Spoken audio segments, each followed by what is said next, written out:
Jared Goes to the Movies is a free podcast made possible by Rich's lack of a social life, as well as our amazing supporters. For as little as $1 a month, you can access tons of extra content each week. Visit jaredgoestothemovies.com and click Support Us. Enjoy the show. Hello, everybody. I'm Jarrett Reddick, and this is a podcast. Jarrett Goes to the Movies. Hopefully you have seen or heard one of my many musical endeavors. And if you have, then you know how much I love movies. This is movie commentary with no movie knowledge. This podcast is me and my friend Rich talking about movies that we like. But my name's on it because I'm famous. This is Jarrett Goes to the Movies. Still. Okay, we're starting now. Excuse me, darling. I'm Reese Bobby. I'm here for career day with my son, Ricky. Dad! Hey there, boy! Man, you got big. How long's it been? 3-4 months? 10 years. 10 years? Man, I got to lay off the peyote. Mr. Bobby, there's no smoking in here. Oh, it's all right, darling. I'm a volunteer fireman. Okay. I am a semi-professional race car driver and an amateur tattoo artist.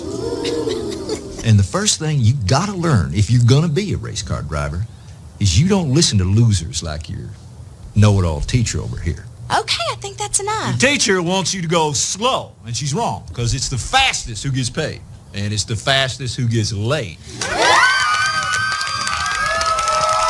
yeah. You know what I'm talking about. You people are in the wrong on this one. Still in the wrong. This is egregious. Do you hear me? Egregious! We were cellmates together, Andy. You got payback coming. Don't listen to these people, Ricky. You're a winner. You got the gift. Always remember, if you ain't first, you're last. If you ain't first, you're last. See you when you're grown up. Dad! Come back,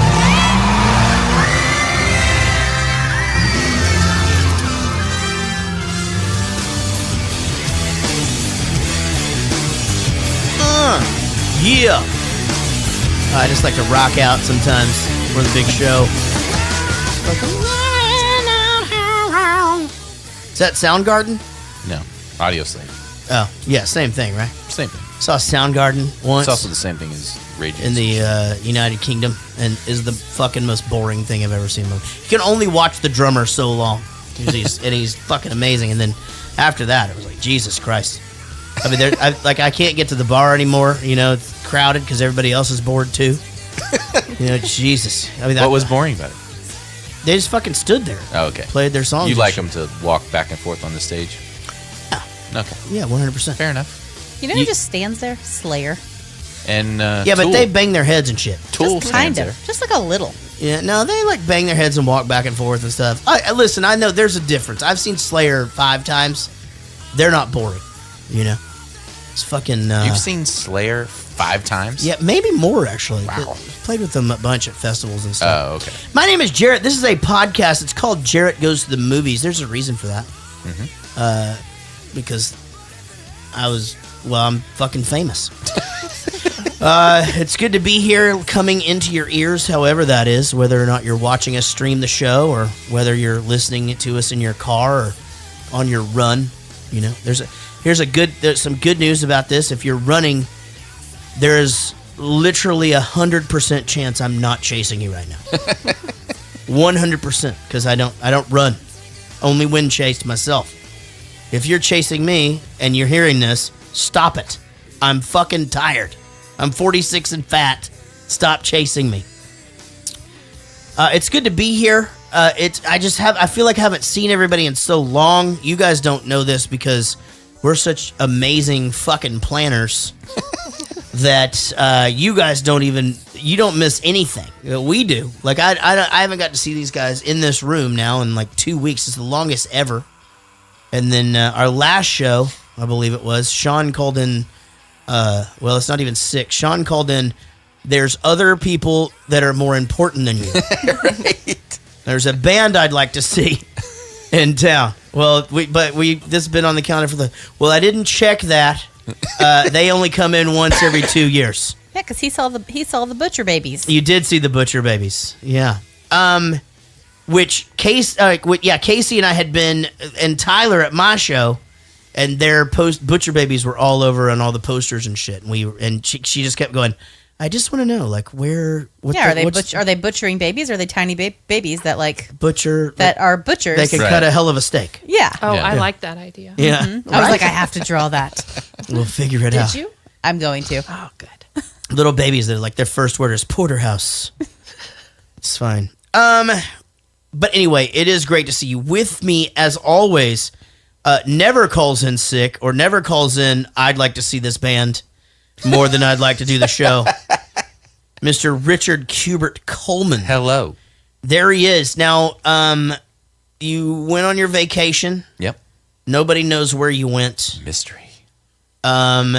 I do have something to tell you, though, and this is super important. Yeah. So I had to take a personal trip this last Friday. I had to fly somewhere and then fly back for personal reasons. Okay, and I was real anxious. So on the way back, I had to Uber back to the airport to get back. Oh, I remember this. Yeah, and I fucking got in the front seat. And just started talking to the guy. And I could tell at first he didn't want me in the front seat. Secondly, that guy really didn't want to talk to me the whole time or whatever. But man, I talked to this motherfucker the whole way to the airport. In fact, when I got out of swear to God, this is true. I got out of the car and I go, "Hey man, thanks for the conversation. I was super anxious when I got in this car. I feel a lot better now." And I tipped him fucking 25%. Before we talked about the whole where to sit in Ubers, I thought you were supposed to sit in the front. I thought that was it was like this whole welcoming, we're just, hey, and fist bump when we get in. Like, that's how it started out, I think. No. Was just, you're pals, and here's the fist bump, and they show on the commercials you getting in the front of the car. And so I just thought that was the whole vibe of it, was just this real community and friendly thing. But and then I started noticing after we talked that a lot of people have stuff in the front seat, exactly. or it's leaned up forward a little bit. Right, that's exactly it. They move it all the way forward, so you got the leg room. They put some shit in the front seat, and then when you start to get up there, they make it like it's a big deal. Yeah, they've got to move the shit. Guess I have let me move They totally this. did that, and I do it every time. I go for the front, I open the front, and then I go, oh, okay. Like, I do it every time just to be a dick. Right. It's interesting because, as a girl, whenever Uber came out, it wasn't like, what a welcoming front. It's like, okay, I'm going to sit as far away from this motherfucker as possible. I want to get home. I don't want to die, but I did bring a knife. But you said that you got into an Uber and didn't talk. When I flew back and got to Dallas, right, I called for a Lyft, which Uber, same thing. Right. And so this lady, I could see her on the thing. She was there, and then she stopped, and I could see her on the map, on the app. It was down just a little bit from me, and she's just sitting there. And I'm like, God, you can see my dot on the thing. Yeah. You need to pull up, and she just didn't pull up. And I'm like, fuck, because I wasn't going to walk all the way backwards. Right. And then so I called her, and I said, hey, I'm right here. You want to just pull up a little bit? And she goes, are you upstairs or downstairs? I look up. There's nothing above me, so I assume I'm upstairs. Right. But in Terminal D of DFW, there's this weird where it doesn't really go over each other. That's correct. Yeah, so I didn't notice that was the upstairs. She was upstairs, and she's like, are you downstairs? And I'm like, no, I'm upstairs. She was like, I'm upstairs. It was this whole fucking She's not supposed to pick up upstairs anyway. Right. I was where the pickups were. Yeah, exactly. Yeah. And, well, she said she was there first. But she wasn't there first. I would have seen her fucking car. I was looking for a goddamn car. She was. That's not that a hard. pain in the ass. She was an old lady with no teeth, and she just was like, like she talked like that. Arrivals at Terminal D are not rocket science. I put my headphones in and did not want to talk to this lady. She would not shut up. Well, and I'm just like, how'd it feel? You were on your phone the whole time? Terrible. Yes. You didn't like I just got on my phone and just stuck it in front of my face. You didn't like it. You'd rather have talked to somebody. I would have rather have talked to someone that was not annoying as shit. Right, but they would have been I still tipped her 15%. But they'd have been like, where are you coming from? You had to talk about your fucking trip and shit. I hate it. Yeah. I don't want any part of that. Well, apparently you do. No. No, that was a fluke, and it's never going to happen again. My lovely wife, Casey, is here. Hello. Hi, baby. I'm here. And it's, that's the best part about traveling with Casey is that I don't have to talk to the Uber drivers because she will. I mean, she'll talk to anybody. or just call Yeah, me. I'll get that's in there. true. with you. I was telling somebody this the other day. It's like I'm the worst person to travel with, like, especially to fly with, because I'm asleep. Listen, I've been on airplanes so much over the course of the last 20 years that I can be asleep before the airplane leaves the gate. And Casey is like, wants to talk, and she's nervous. And then it's just like, just Not tapping her on the anymore. shoulder. You're doing a lot better. I don't talk to people anymore on airplanes. Do you not? I like to medicate and drink and sleep. See? You're welcome. Yeah. As I've Yeah. gotten older, the plane anxiety's gotten worse. And I Right. kind of don't want anybody to talk to me I on paid for airplanes. $10 to get an aisle seat. Like I specifically went on the site. Yeah. I paid $10 extra to get an aisle seat. What airline? I can't say. Okay. And then when I got on there, I looked at my ticket and it was in the middle. Right. I was so pissed What off. they do is they switch the plane a lot on those international flights. Like you literally have to and what they do is even if you've upgraded to, like, let's say you were doing that. Okay, so if it's a 353 or it could be a 333 or whatever, right? So they will sort of it was a put you 343. Okay, so that doesn't wait. What is a 3/4? Oh no, because you're in the first section Yeah. after first class. I was in right? World Traveler. It's or whatever. because the plane is sort of like going at an angle there or whatever. Yeah. But like once you get by the wings, it's Right, 3-5. yeah. They add another seat Yeah. because they can. That's why if you're a fat guy, you try to get in that middle section or whatever. You get a little bit more fucking fat roll. Yeah, so they switched it on me after I paid Yeah. for an aisle seat, Yeah. which pissed me And off. where did you end And up? So I went up to the guy and I'm but like, you look, weren't I on paid an aisle. No, I was in the middle.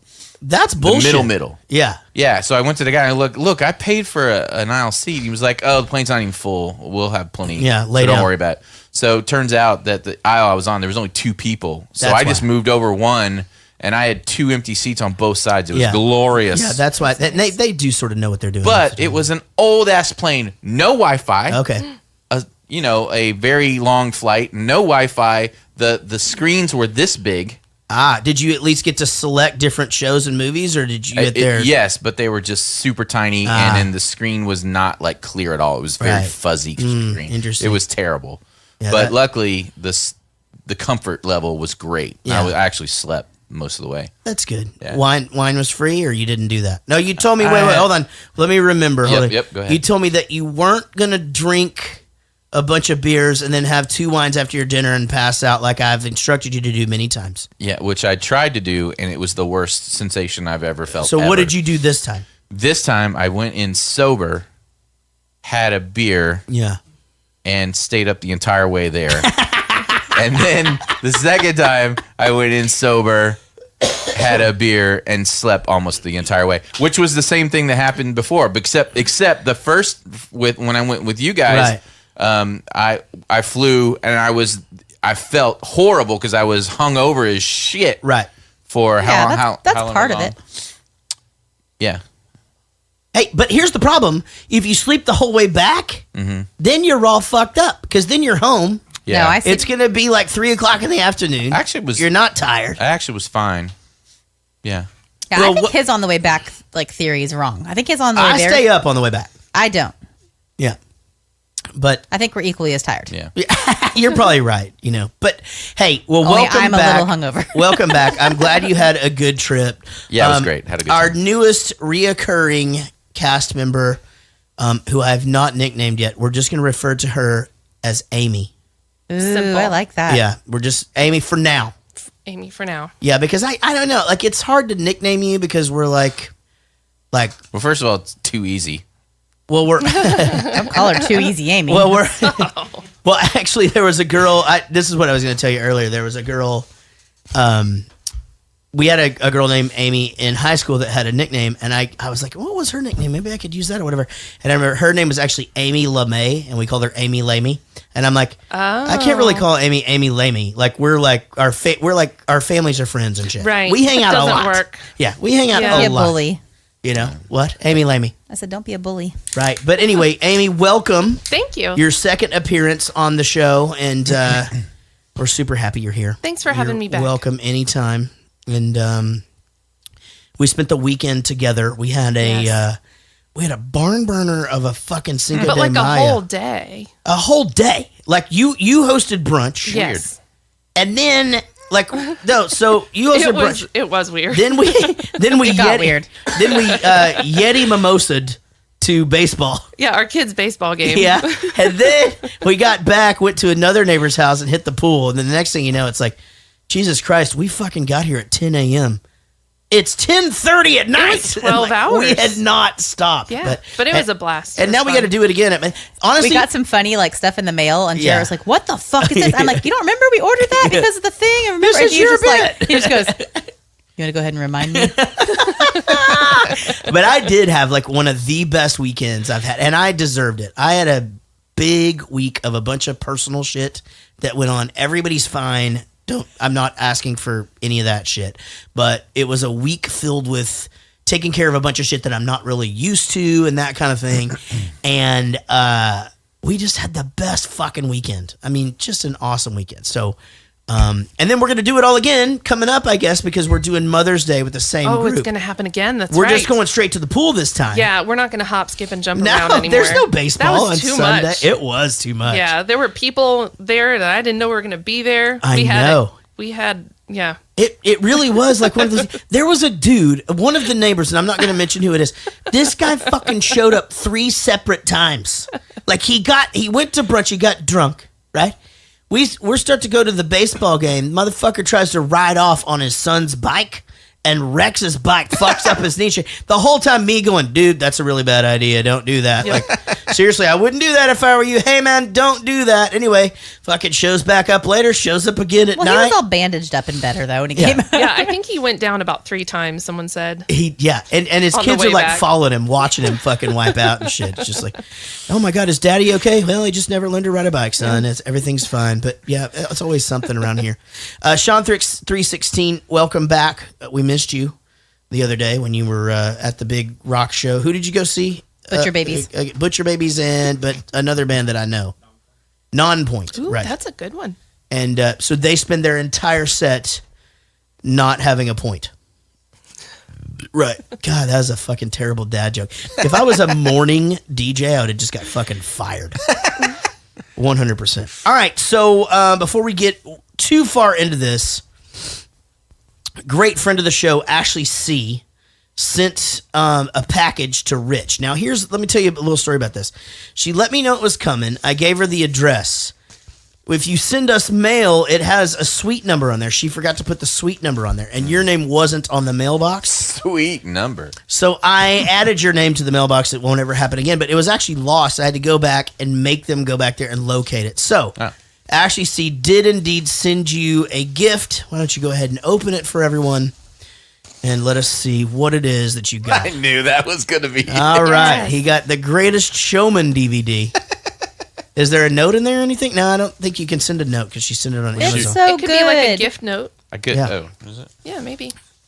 Now, anything there? What does it say? Gift for you. Oh yeah. What does it say? Now you're all set for when we review it on the podcast. Love, Ashley C.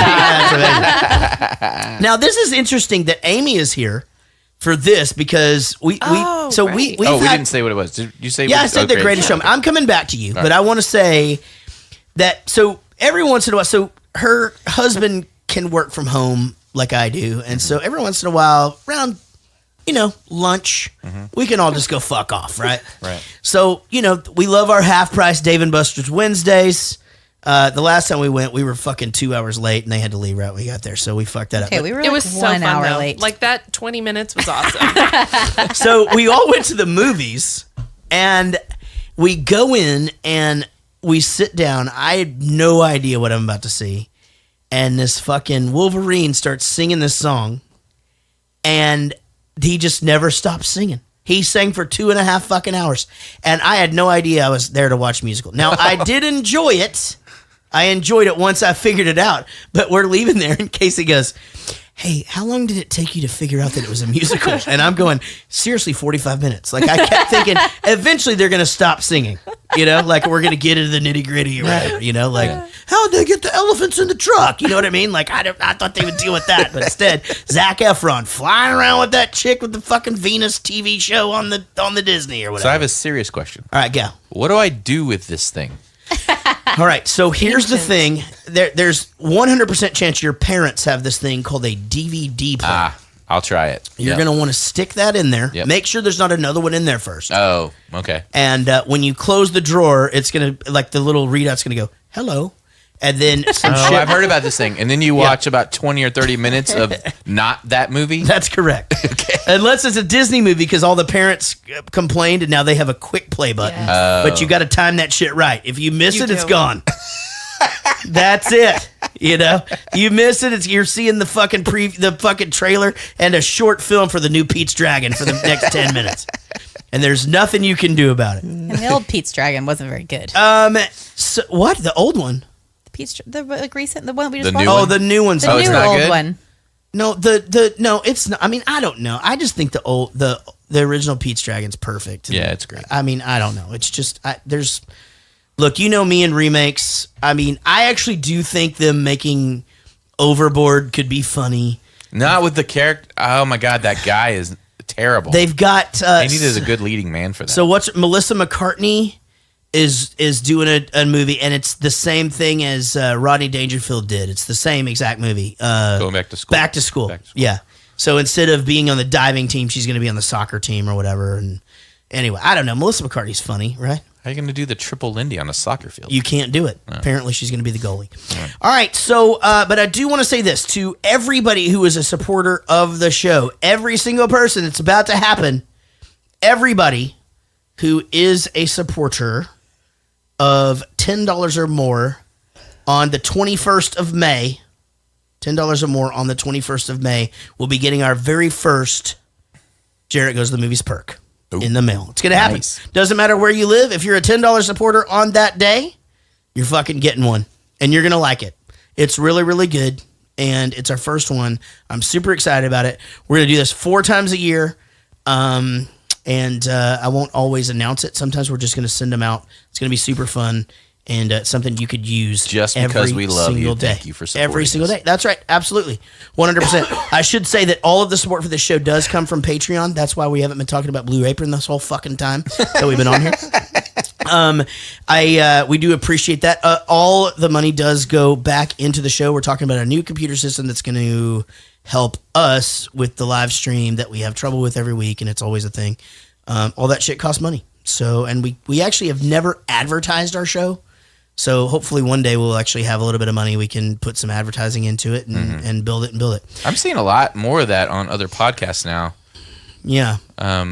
Advertising other people's podcasts. Yeah. Well, they're all members of these networks and shit, you know, and we're just lone man out. We're like the Bowling for Soup of podcasts. Yeah. Eventually we'll just take over. Blue Apron, you have to cook everything. That's horrible. Right. Yeah, we've got so much of that frozen shit in our freezer outside. We didn't cook. We didn't cook one meal. Fucking thing. Not once. No, we didn't.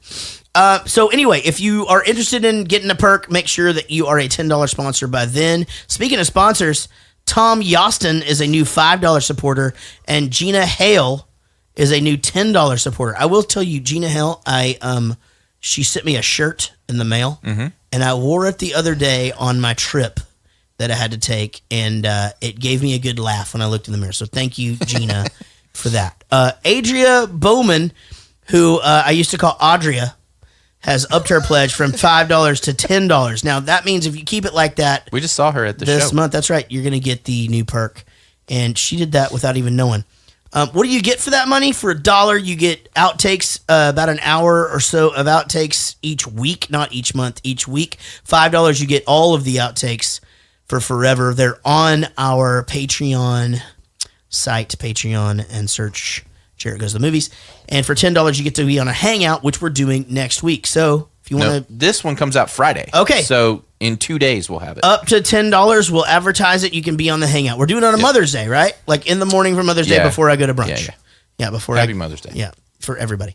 All right, our executive producers do include Ashley C., David Murray, who has not quit the show, Wendy Croft, Sheila Ray Wonder, David Dooley, Rodon James, who was on the show, I believe, last week or the week before, Tim Toole, Matt Cardosi, who you'll hear from later on in the program, Nigel Watson, Big Chris Whitehead, Lucy Murray, Diane Small, Wayne Bullard, who's looking for a job, by the way, Daniel Cotton, Jared Spear, who's his new pastime, slapping a bass. He likes to slap at a bass. Lisa Wenzel, Shawnee Griffiths, Greg Pascal, Mark Ryan, Tyler McCullough, John Gickler, Swee Hurst.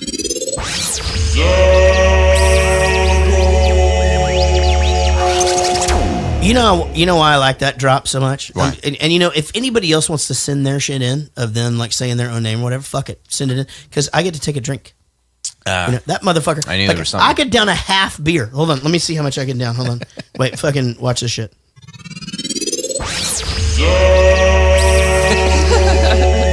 Yeah, exactly one drink. Yeah. Exactly one drink. I probably could have got two in there. Yeah. Next time I'm gonna do better. You're a pro, though.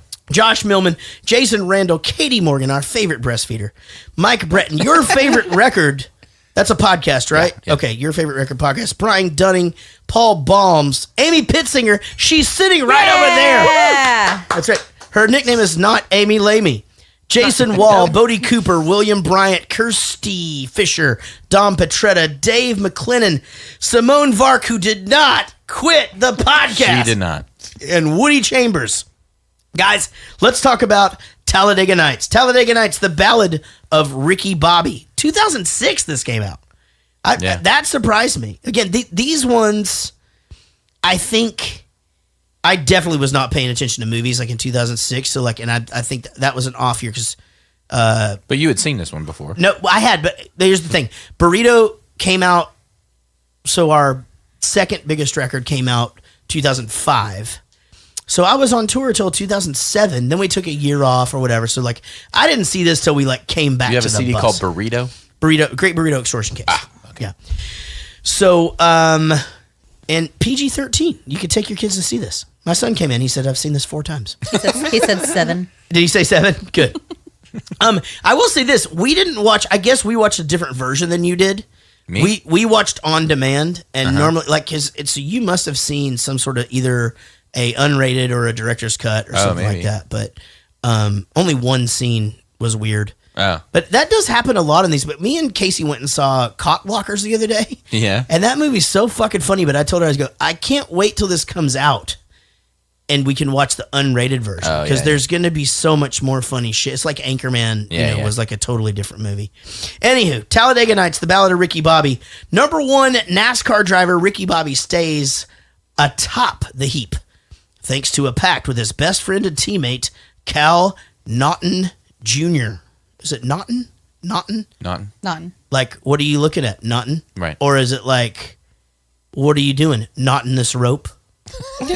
Or I think Junior. it's one of those words that means all of those things. Oh, but when a French Formula One driver makes his way up the ladder, Ricky Bobby's talent You're still going? and devotion are put to the test. That's fucking terrible. Like you don't even need any of that shit. Mrs. Veach in 7th grade English would draw red through half that shit right now. Fucking, and I'm Facebook friends with her. I'm gonna send that shit to her. I swear to God, I'm gonna do it. All right, this movie, of course, is fucking awesome.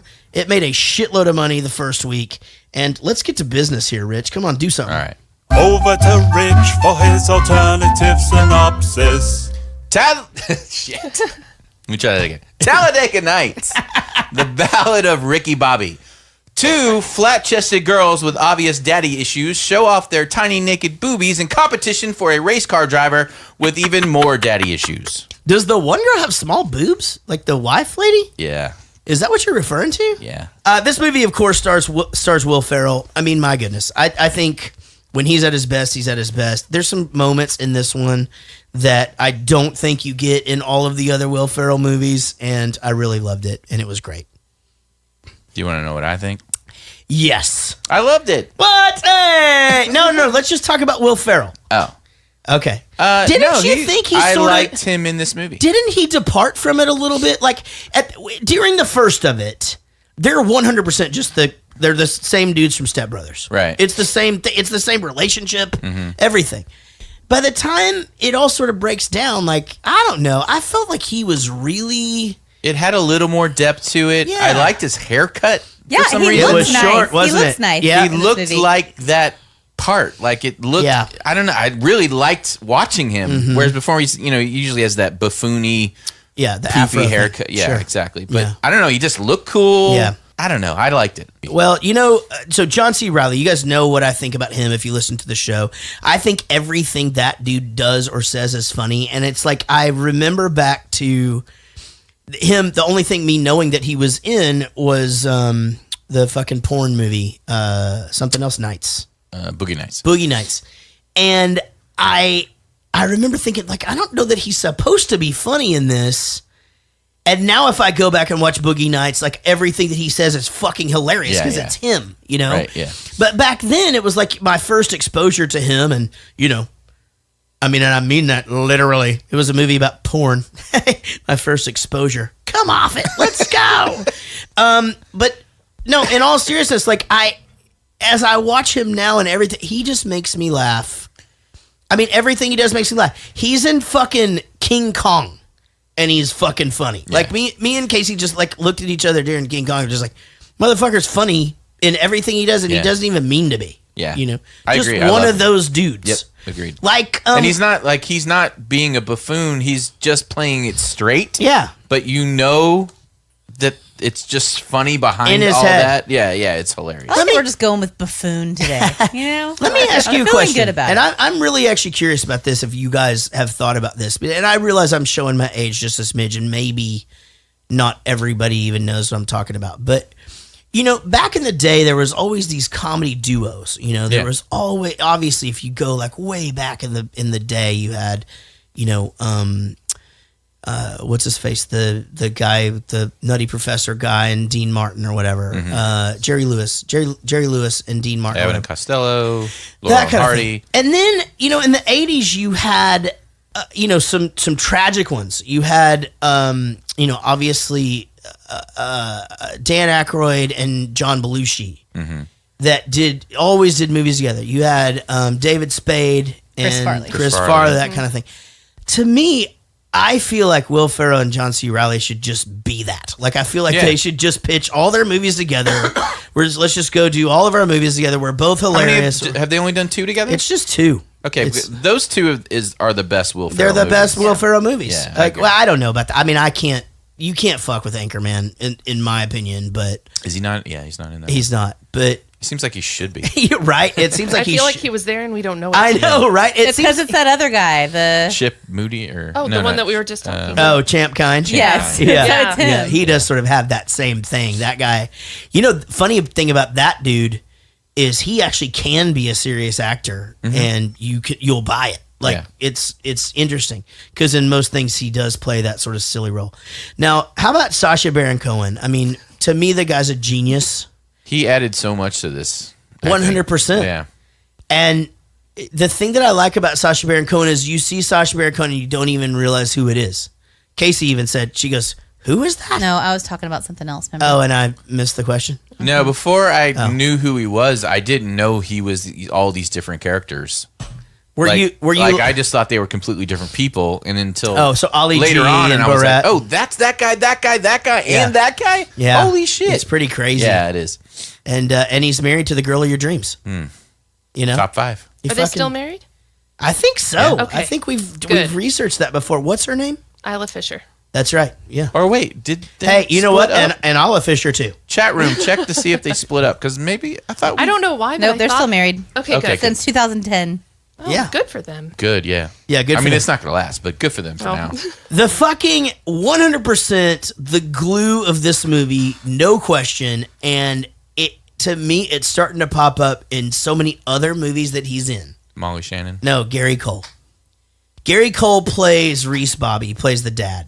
Oh, That motherfucker started He's out good. as the Brady dad in the Brady Bunch movies, and Holy shit. has gone on to be like this guy. He's in that movie Cock Office- Blockers that we were talking he's in about. Office Space. Office Space. He's Oh, fucking he's the so TP good in reports Office guy. Space. TPS reports. TP. I mean, this dude is just 100% pure amazing in everything. He was that in a show that probably no one watched but me. It was called American Gothic. or something like that? No. Was this real? It was almost like no wait. What's that show that's weird? Has a different season? Is that American Horror Story? Yeah, it was almost that kind of vibe. I think it was called American Gothic, but he was in that. That was the first time I had ever seen him.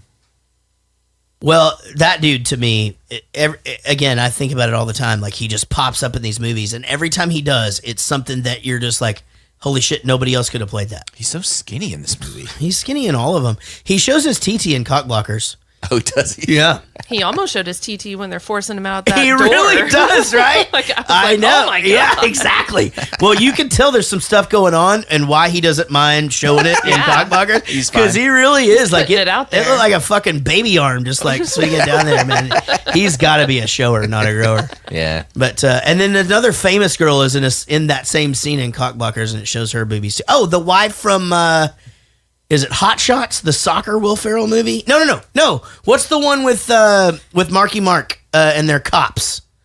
Good guys. Good guys. You know the girl who So plays his good. wife in that? Yes. Eva Mendes. That's her. Yeah. She shows her boobies in Oh, I don't think I like her. Are you sure Boobies. it's Eva Mendes? I'm gonna have to tell Derek. Is it not about her? that. I think don't it like might be Eva. Gina Gerson. It's her. Gina it's Gerson. that Oh, I girl. don't know. That's who it is. With Her the boobies. she has the Joker mouth. I don't know. She has like Oh yeah, she curl- does have yeah. like a kind of a big. Ah, you do know. Yeah. All right. So Michael Clark Duncan, who I didn't realize was in The Green Mile. I didn't realize Yeah. that was the same guy. Man, he's great in this. He's like, Do you really? I thought he was a terrible actor, except for the "Don't put this on me," Ricky Bobby. oh, thing. I didn't think that he was terrible at all in this. I actually thought that. So you put that evil on me. Yeah. Yeah. I actually thought that like all of the scenes where he's coaching people, you have to understand too, like, Do I? well, in my opinion, it's a bunch of improv actors or whatever, and he's supposed to be delivering these lines, and this guy's not like an improv guy, but I thought he held his own pretty well. Plus, he died, and that's sad. Yeah, he's dead. he did die. He did. Yeah, he did. Leslie Bibb plays. Okay, so you said, I just don't know that she's that flat chested. She's wearing a push-up bra. I think. Which there's nothing wrong with that. Yeah. I mean, she's super hot, by the way. She did it, guys. She freaking did it. She plays the wife that gets passed around. Jane Lynch is fucking funny all the time. I like her. You ever watch? She's great. You watch? I don't always like her. No. What's some Sometimes- stuff you don't like her in? I didn't like her in like 40-Year-Old Virgin. And Oh, like interesting. something about that character just makes me feel like Oh my She God. gross. was kind of creepy. Just See? she made me Yeah. feel gross for a long time. I actually found her. She like kind of on- transformed. I mean, she's on Glee. But I found her interestingly sexy in 40-Year-Old Virgin just because of the. The- You ever hear the term "fuck buddy"? I was just like, no, but I put myself in that situation where I'm just like, okay, if I'm at work and I don't have any plans, you're not allowed to go to work anymore. No, I've seen a bunch of ladies that look like that trying to talk to you. well, she was awesome in this. She really was. So what do you think, Mr. Dennett? He sure can drive. He's got guts.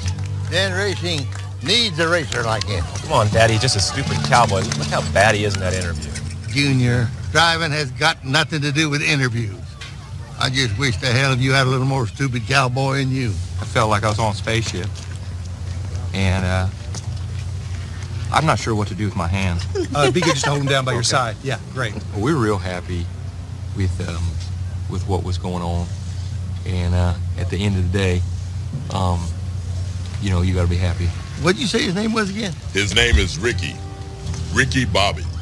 Ricky Bobby, he's got two first names. Whatever the hell his name is, let's get him over here.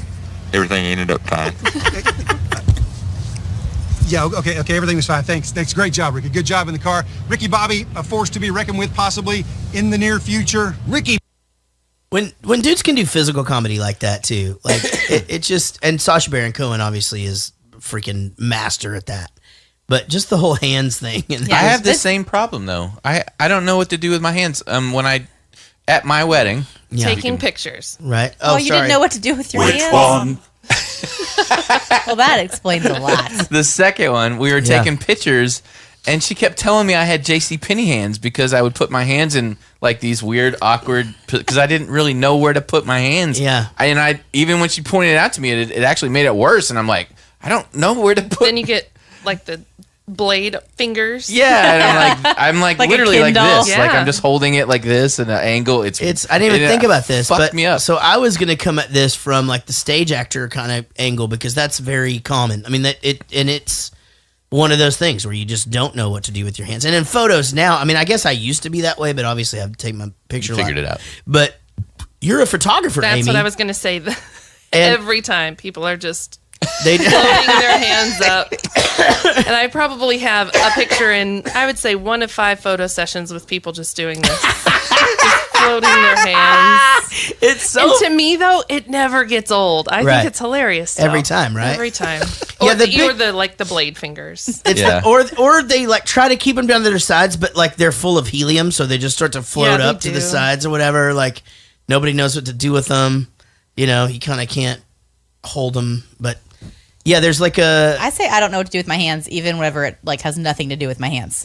Like I just think this is the funniest thing in the whole entire world. Like this movie is going to be a bunch of shit that I say all the time. It really, Really? fucking is. Yeah. Yeah. Dear Lord, baby Jesus, or as our brothers to the south call you, Jesus, we thank you so much for this bountiful harvest of Domino's, KFC, and the always delicious Taco Bell. I just want to take time to say thank you for my family, my 2 beautiful, beautiful, handsome, striking sons, Walker and Texas Ranger, or TR, as we call him. And, of course, my red-hot smoking wife, Carly, who is a stone-cold fox, who, if you were to rate her ass on 100, it would easily be a 94.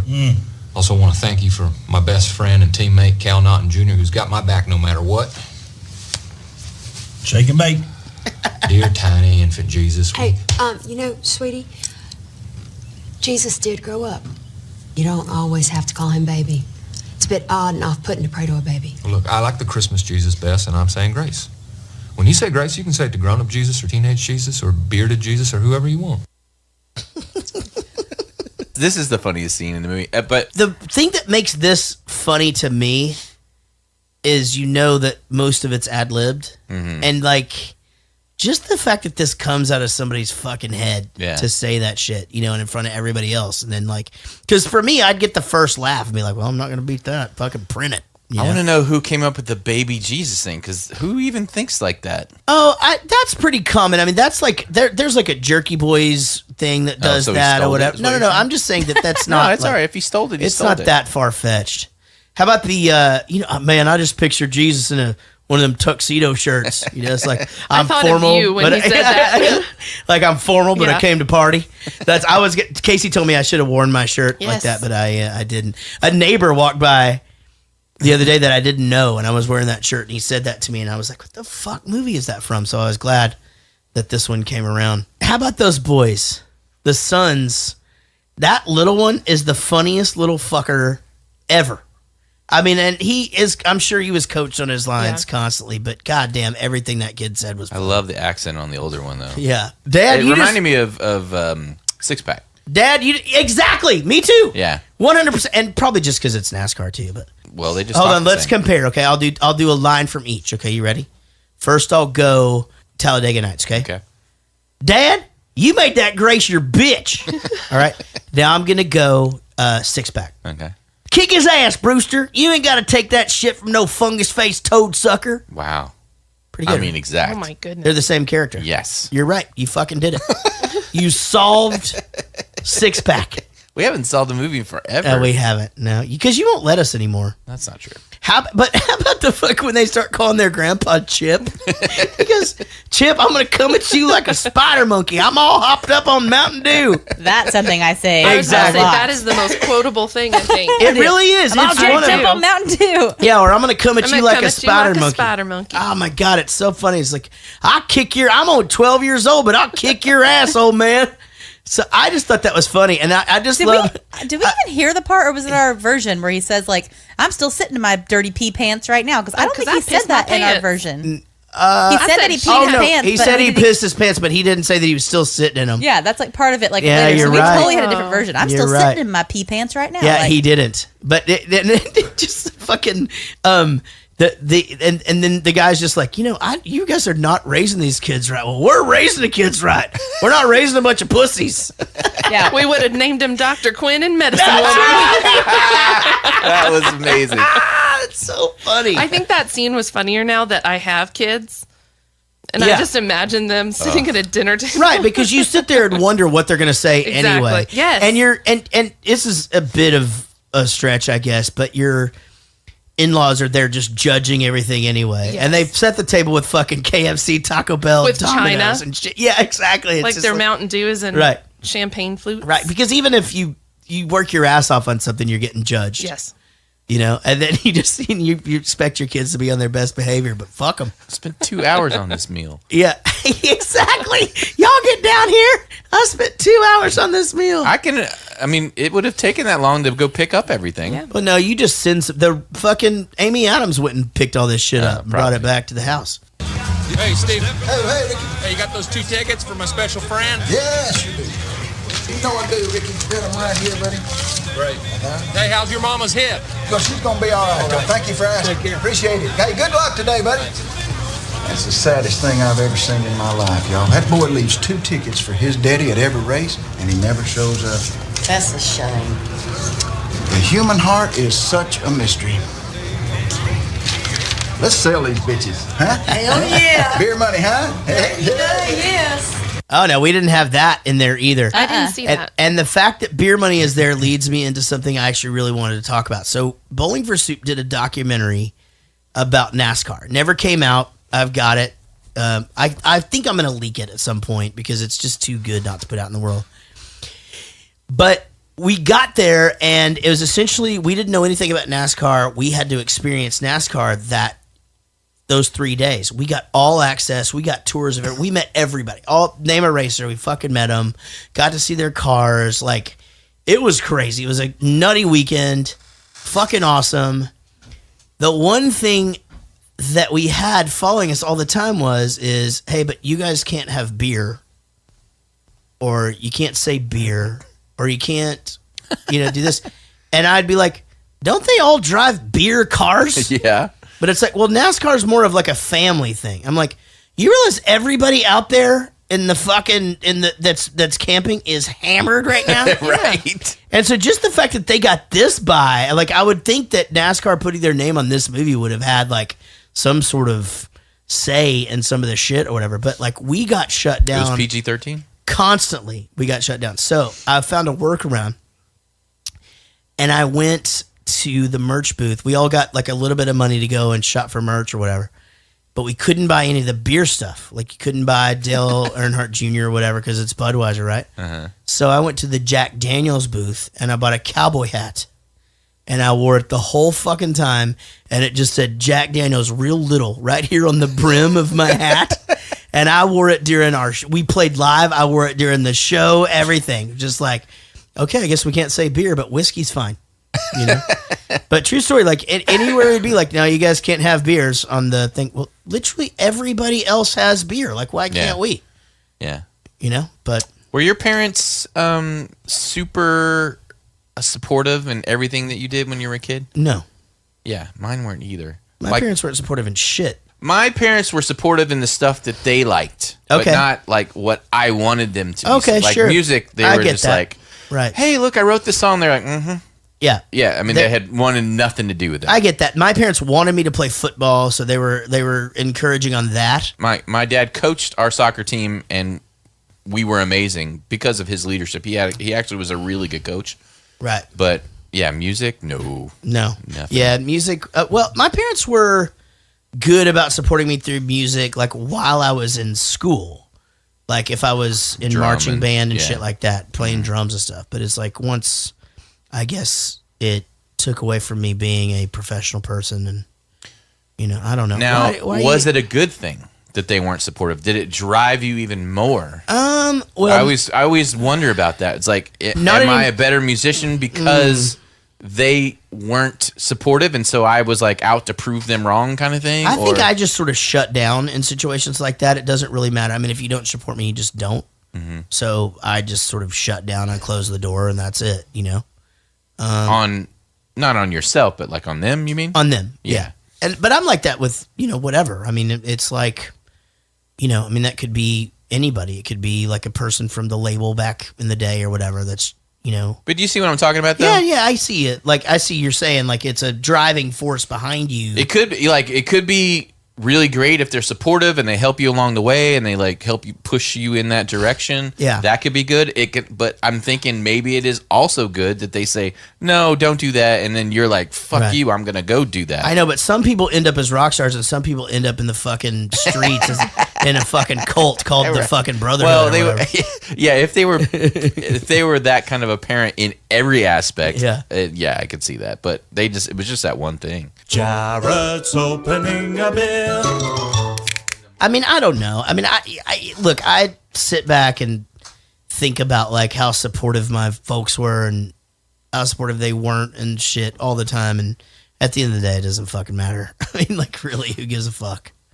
You know? Yeah. I mean, it used to hurt my feelings that they didn't come to stuff. Butthurt out years. They didn't like the fact that I was into my 30s. They didn't like the fact that I was in theater in high school. They didn't like come to my plays or anything. Right, they would come to the band performances. That doesn't make any sense. Yeah. You know, I don't know. Fucking weird. They support you now, though. I'm not even sure that they know like all the awards I won like as an actor. I think my mom has medals hanging on the fucking wall at her house that she doesn't know where they came from. You know? I mean, okay, yeah, my fucking feelings are hurt, Rich. And I'm going back to therapy. Thanks a lot. I need fucking hypnosis. I'm gonna listen to from now on is EDM. I don't give a fuck anymore. Like, my mom just gets mad at me because like it wasn't even like a support thing. Like she would like find out 5 years later that I had like a pastel portrait go to a national competition. That's true. And she'd be like, when the fuck did that happen? I'd be like, oh, it's just a thing. I don't know. My teacher paid for the thing and they just took it up there. It wasn't a big deal. She's like, what? Like, I just kind of would like forget to mention stuff. What about you, Amy? Did you like photography? Was that always something you just did, or did you have? They supported everything. Everything. If I wanted to be a yo-yo champion, they would buy me like 5 different yo-yos. Your mom is adorable. She's so sweet. Yeah, she really is. Yeah, she's awesome. I love her. And your dad is like Air Force guy. Yeah, he doesn't talk much. No, but he'll just sit in the corner. Yeah, but he does. I mean, you know, he will if you seek him out. Right. He's not going to go. He's crazy about his grandkids and shit. But they were supportive and stuff. Oh yeah. I told him I wanted to do photography. They bought me all this darkroom equipment, and I set my bathroom up as a darkroom. Nice. But you did it. You followed through. Oh, absolutely. Yeah. What I hate is when my kids say, I want to do this, and I'm like, I want to be supportive, and then I get them a bunch of stuff, and then they're just like, what's next? Oh. Well, they get a boyfriend. My mom didn't support me wearing black and made me be a cheerleader. And they definitely weren't very supportive of me dating old guys in like 9th grade. So she married one. But later they were totally take that, for it. Mom. Yeah, take that. My name is Jean Girard, and I am a racing car driver just like you, except I am from Formula 1. I am the greatest one in the whole world. I have been following your career with great interest, Monsieur Bubby. I can't understand a word you said the whole time. Did you eat some peanut butter or something? Yeah, you sound like a dog with peanut butter on the roof of your mouth. I think what you are hearing is my accent. I am French. You say you're French? Oui. We? No, we are not French. We're American, because you're in America, okay? Greatest country on the planet. Well, what have you given the world apart from George Bush, Cheerios, and the Fry Master? Chinese food? Chinese food. That's from China. Pizza? Italy. Chimichanga. Mexican. Challenge accepted. Yeah. Ready? I know what you're going to say, I think. I've got a whole list. The light bulb, the zipper, the calculator, the assembly line, friggin' lasers, Wi-Fi, Right. every major tech company you could think of. Yeah. Microwave popcorn. Holy shit. All the things that land on the moon with people in them. The personal computer, GPS, chemotherapy, the cell phone, email, and the fucking internet. Okay, now to Japan. And Cindy Crawford. And Cindy Crawford. And here's the thing. I think pizza is actually an American thing. I think so too. Yeah, I think like they have something that's like that, but Yeah, They have, and isn't a flatbread. chimichanga like Tex-Mex? 100%. Yeah. That's what I think too. But I guarantee, I think that Mexican food is just tacos. That's it. And authentic Chinese food's definitely different. Well, and here's the thing about, the thing about rice real pot. Mexican food, there's no fucking cheese. You know what? No refrigeration. They don't have it. Right. Yeah. So we invented it. Right. Fuck it. Like, we're from Texas. We invented this shit. That's right. Anything you have that's delicious, we did it. We You're did it. welcome. You're welcome. Bitch. Sorry I said bitch, guys. I don't even. So I thought that. So go ahead. I thought that I made myself it was laugh. ridiculous that he was coming from Formula One to race stock car NASCAR racing. Right. It's a completely different thing. Well, it's not only it's a completely different thing. It's just it's like a New York elite guy cocktail parties and stuff coming to like a hoedown at Billy Bob's. That's what it feels like to me. Right. Why would someone do that? It just seems like they're lowering their class. Isn't that what happens though in your world when fucking what Mayweather fights what's his face? And, Oh yeah. Isn't that the same thing? Well, I don't know if that's a 1-to-1 thing. Well, it's not 1-to-1, but at the same time, it's a guy stepping down or a guy stepping up or down, whatever. Yeah, and to it's fight happened in once. different rules or whatever. Yeah, Well, it's I not don't- a common thing. My point was, Well, I don't know. I thought it was Listen. ridiculous that he was coming Listen. down, but I looked it up. It actually happened. Mario Andretti did it. He was Ma- a Formula One racer, and he came to stock car I racing don't and know actually if did you really know well. this, Rich. Yeah. Michael Phelps raced a fake fucking shark. That was horrible. For Christ's I retract sake. everything. Are you fucking serious? Did you not see Rocky 3? I thought about that way so much. I'm not even proud of it. Thunderlips beat the shit out of Rocky. And then we got Hulk Hogan. I retract it all. I really thought he was going to race a shark. I know you did, baby. I watched it was so that sad. again. Yeah, it was a little disappointing. I was It was trying like to that think weird about the mermaid logistics of it. documentary. Remember why, that? Why couldn't they have just put some plexiglass in the pool or something? Yeah. Yeah, I had all types of systems in my head on how this was going to work. They could have figured it out. Right. Well, the fucking shark would win anyway, but Yeah. He did. He even lost to the fake shark. Yeah. It Yeah. was terrible. that's what happens. Bullshit. Matt, Daniel. What's up? Oh my God. Hold on. This could be the first time this has ever happened. Guys, wait for it. Wait for Ashley to get on here and let's see if it actually. Hey, Ashley, can you hear me right now? I can hear you. Holy Can you hear fucking me? shit, guys. 3-way call. We just did a 3-way. All right. So welcome, you guys. Thanks for being here. Now, we're talking about Talladega Nights. Daniel, have you seen this movie before? Yeah, I've seen this movie a bunch of times. Of course you have. Of course you have. Now, and I'm 100% positive Ashley C has seen this before. Yeah, but not as much as you would think. I hadn't actually seen it in a long time when we watched it. All right. Now that makes a difference. Now, what about you, Matt? Have you've seen this movie before, obviously, right? Yeah, I haven't seen it in like 8 years, but yeah, I have seen it. Now, what did you think about it this watch, Daniel? Like going back, seeing for me, I haven't seen it in a long time, and I've only seen it like 1 or 2 times before. How did it sit? So I had a major realization watching this one, and you have to stick with me for a minute, right? So I'm thinking Disney Pixar films, every single one of those is the same. It's the same shit, same character arc, same character development. They go through a problem, and then they learn about themselves and how they can be better by the end of it, right? Yeah. Will Ferrell movies, the adult Disney Pixar. So in Disney, it's like, this is the story, but now they're toys, and now they're monsters, and now they're cars. And Will Ferrell films, it's, he's Will Ferrell, but now he's a NASCAR driver, now he's a figure skater, now he's a basketball player. Same shit. I gotta agree with Daniel. All right. Yeah, I feel like we're going to have a lot of that come from Rich later, so thanks for setting that up for him, guys. Yeah, I really I'm appreciate sorry, that. because I knew that was going to happen, and I hate to agree with him. No. It's totally fine. No, but I mean, so what about you, Ashley? I am not a huge Will Ferrell fan, but I like this movie. Yeah. It's fun. It's funny. It's one of my favorites by him, but that's a fairly low bar. Yeah, so. I thought this one was interesting for me. Almost kind of like the basketball one to a degree, where he's not like that over. He's not like insane Will Ferrell through the whole thing, Whereas it's like where with an Anchorman or Step Brothers, it's just you get to the point where you're just like, hey, it's insane Will Ferrell, And But everything he says is still hilarious, and it's a good watch.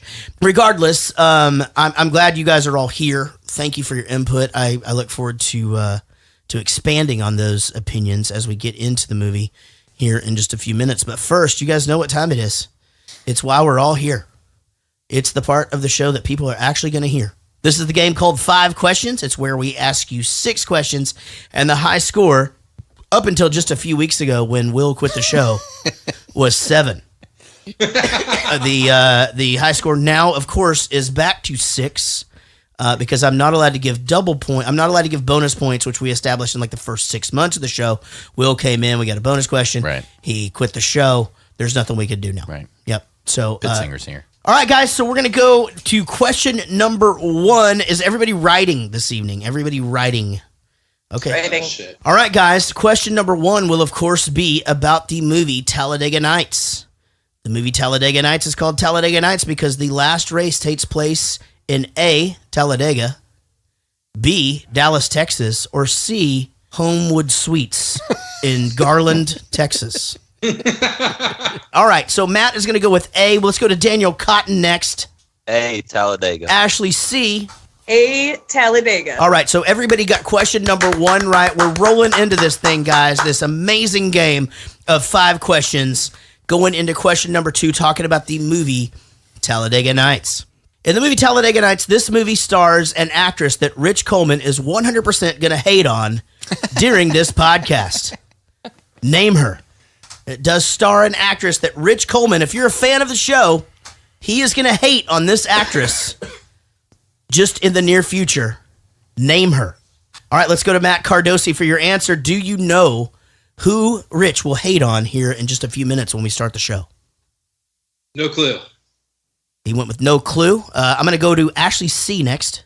I put Amy Adams. She put Amy Adams. And Daniel Cotton, what did you say? I said Jane Lynch because she's the only woman I could name in this film. Ashley C, you are correct. Amy Adams. Rich hates Amy Adams almost as much as he hates Gwyneth Paltrow, and we're going to hear about that in just a little while. Stick around. I personally don't get it. I think all redheads are hot. It's a thing. All right, let's now go. Oh, and also, she looks just like the girl that you think is perfect, which is weird, too. That's a whole thing. We're going to talk about that later, aren't we? I got the Probably. Stop talking to me.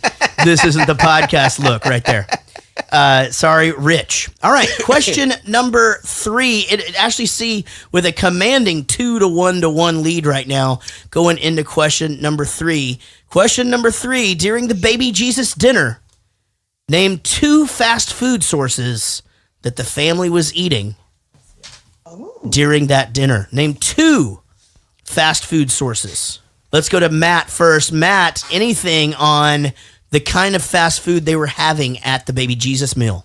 I'm going to go KFC and Bojangles. No, because that's 2 chicken places. Yeah. I'm sorry. I don't think that that's possible. No, we don't do that. I believe we pick a chicken place and stick sorry, with it. okay, let me go to Daniel Cotton next. I said KFC and the always delicious Taco Bell. Okay, Ashley C.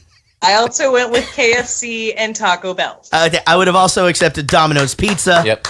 But those are both correct. Matt, I'm so sorry. There was a burger joint from 2, I think. It's now 3-2-1. Yep. And Ashley C right now with a perfect score, and not just because you're her favorite. Right. Let's go into question number 4 now. Guys, again, about the movie Talladega Nights. On the pit crew of Ricky Bobby's car, we showed another member of the cast from the movie Anchorman. What character did that actor play in the movie Anchorman? All right, guys, I'm going to have to get an answer. Unfortunately, Matt, I do have to go to you first. So, yeah, I don't know. Would you like to take a guess? Name another character in the movie Anchorman. See, that's the thing is I don't really know the character names. I'm lost there. God damn it. I All know. right, I'm sorry. I've got to go to Ashley C next. I put Ted Kaczynski because I cannot think of a freaking character name Ted at all. Kaczynski was actually the But Unabomber. I guessed because that's what I... It was the Unabomber. Daniel, did you manage to come up with it? I want to say something like Rowdy. but I feel like that's wrong. It's very close. Champ Kind, ladies and gentlemen. Champ Kind. You all missed that one. Yeah, you all missed that one. That was a tough question. I'm sorry. You'd have to be a huge Will Ferrell fan, or at least a Will Ferrell hater that enjoys his movies, to have gotten that correct. We're going into question number 5 now. It's still 3-2-1. Hey, seriously, Matt, don't fret. You could still win the whole thing if Will comes back to the show.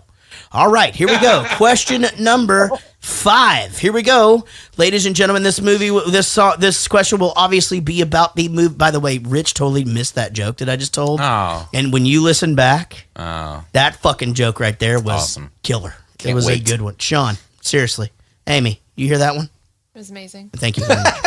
All right, now we go into question number 5. Here we go, about the movie Talladega Nights. The movie Talladega Nights, of course, Ricky Bobby's dad was a bit of a deadbeat. Ricky Bobby's dad put what wild animal into the car to teach his son toughness? What wild animal did he put into the car to teach his grown-ass son some toughness? Is this a trick question? It is not a trick question. Okay. I will say that it's, I'll give you a hint. It's the same color as a Mastiff. When my dog saw this, she lost her shit. That's not what I'm talking about. I'm not talking about the animal. Oh, I see what you're saying. No, you don't. What are you saying? It wasn't toughness. It was he's trying to get peace him and calm. he's trying to get over the fear. He's got to get over the fear. Yeah, that's not toughness. He's making him tough. Jesus Christ. You want to do this part? I'll sit over there and do what you do. I was just asking if it was a trick question. Jesus Christ. Thought you were going to go, no, it wasn't toughness. No, it was peace. Okay, it's peace, whatever. But basically, he didn't want him to be scared anymore. All right. All right. Matt Cardosi, what did he put in the car? I'm going to go kangaroo. Kangaroo. Okay. He went with same color as a Mastiff. I got to give him. I would give him some points on that one. All right, I'm sorry. I've not seen this in so long. That is incorrect. Maybe next time when Tim you're going to be told on the podcast, maybe watch the movie. It's a VP thing. You're our boss, for Christ's sake. Jesus, what kind of example are you setting here? All right, let's go to Ashley C. Ashley C., what was it? Cougar. All right, and we'll go to Daniel Cotton. I know there's a cougar. I put it in there. Yes. You guys are both correct. All right, so we do have a 4-3. Ashley C. with 4, Daniel Cotton with 3, and Matt Cardosi with a lonely little 1 from the layup I fucking tossed him for question number 1. All right. Now, guys, it is time for Rich's bonus question. All right. I had 2 because I thought you were going to steal my first one. Do you want me to just do both of them as a double question? Why don't you do this? Why don't you do the first one and give... I don't care. Okay. 2 questions. It's a double question. Here we go. How much did baby Jesus weigh when he was born? And... Wait, why don't you do the second one as the bonus where Matt could win it all? Okay. Want to do that? Yeah. Okay, so the first question, bonus question, is how much did baby Jesus weigh when he was born? Yep. All right, Matt, I can see that you are ready to give your answer. What would you like to guess? I'm going to go 7 pounds. Pretty 7 close. pounds. We'll go now to Daniel Cotton. 8 pounds, 6 ounces. 8 pounds, 6 ounces of exactly what I would have said. Yeah. Ashley C. Well, since the whole reason I'm here is because Rodden nominated me because I quote this scene all the time, it is 8 pounds, 6 ounces. All right, very good, guys. Very good. All right, now we find ourselves... But in the Bible... I'm just kidding. We find ourselves in an interesting situation. Ashley has 5. Daniel has 4. Matt Cardosi has 1. Now, used to, if you could get Will's question correct, you could win it all, even if you only had 1 correct. Now, here's the problem. He quit the show.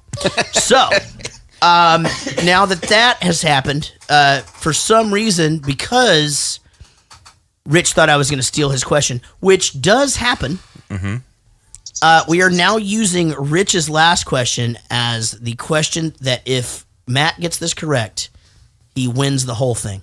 All right. What kind of container do you need if you're going to actually shake and bake?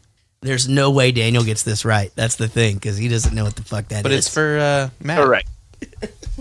Oh, it's just for me? All right. Ziploc bag. That is correct. Holy shit. Matt Cardosi, producer extraordinaire. I thought that was going to be harder. Did Daniel know that? There's no way Daniel would have known that. Because they don't have that. That's an American thing, right? Yeah, they don't have that. I don't have a fucking clue.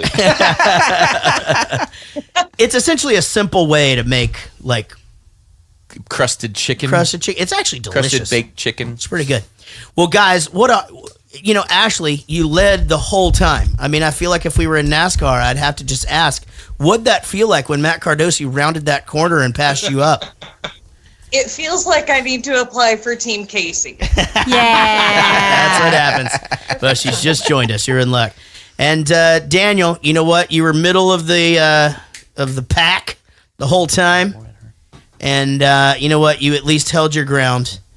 You got third place. But I was thinking maybe you could let me win for once. Maybe you could slingshot me into first place. Well, I don't know what you're talking about, actually. He's quoting the movie.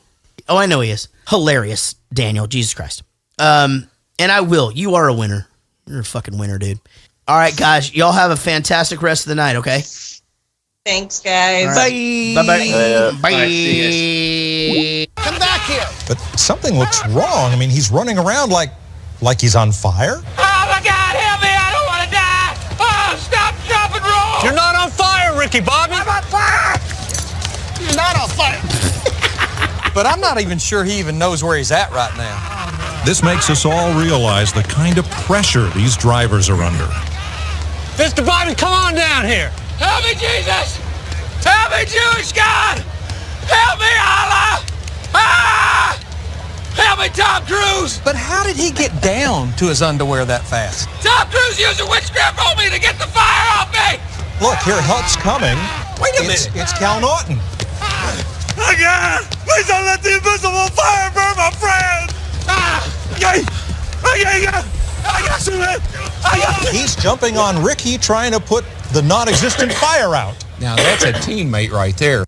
Anytime you have real sports guys trying to act with lines that are written or whatever, it is never good. No. It's not a good thing. They always do it on the golf and any sports where they have the real announcers. Yeah. How did he get down to his underwear so fast? So bad. Yeah. I kind of like it. It's bad though. At the same time as you liking it. No, I just mean it. It's kind of cheesy, but it's a cheesy movie. For sure. Yeah, I get it. I mean, I get why they have him in there and all that. Help me, Tom Cruise. Help me, Oprah Winfrey. Your witchcraft. So I thought it was interesting that he mentions Tom Cruise because he's obviously going through all the religions. And he brings up Tom Cruise because he's the head of the church. He's not really the head, but he may as well be the head of the Scientology, Church of Scientology. Yeah, he said. Also in a NASCAR movie, though. But this movie is absolutely a spoof on Days of Thunder.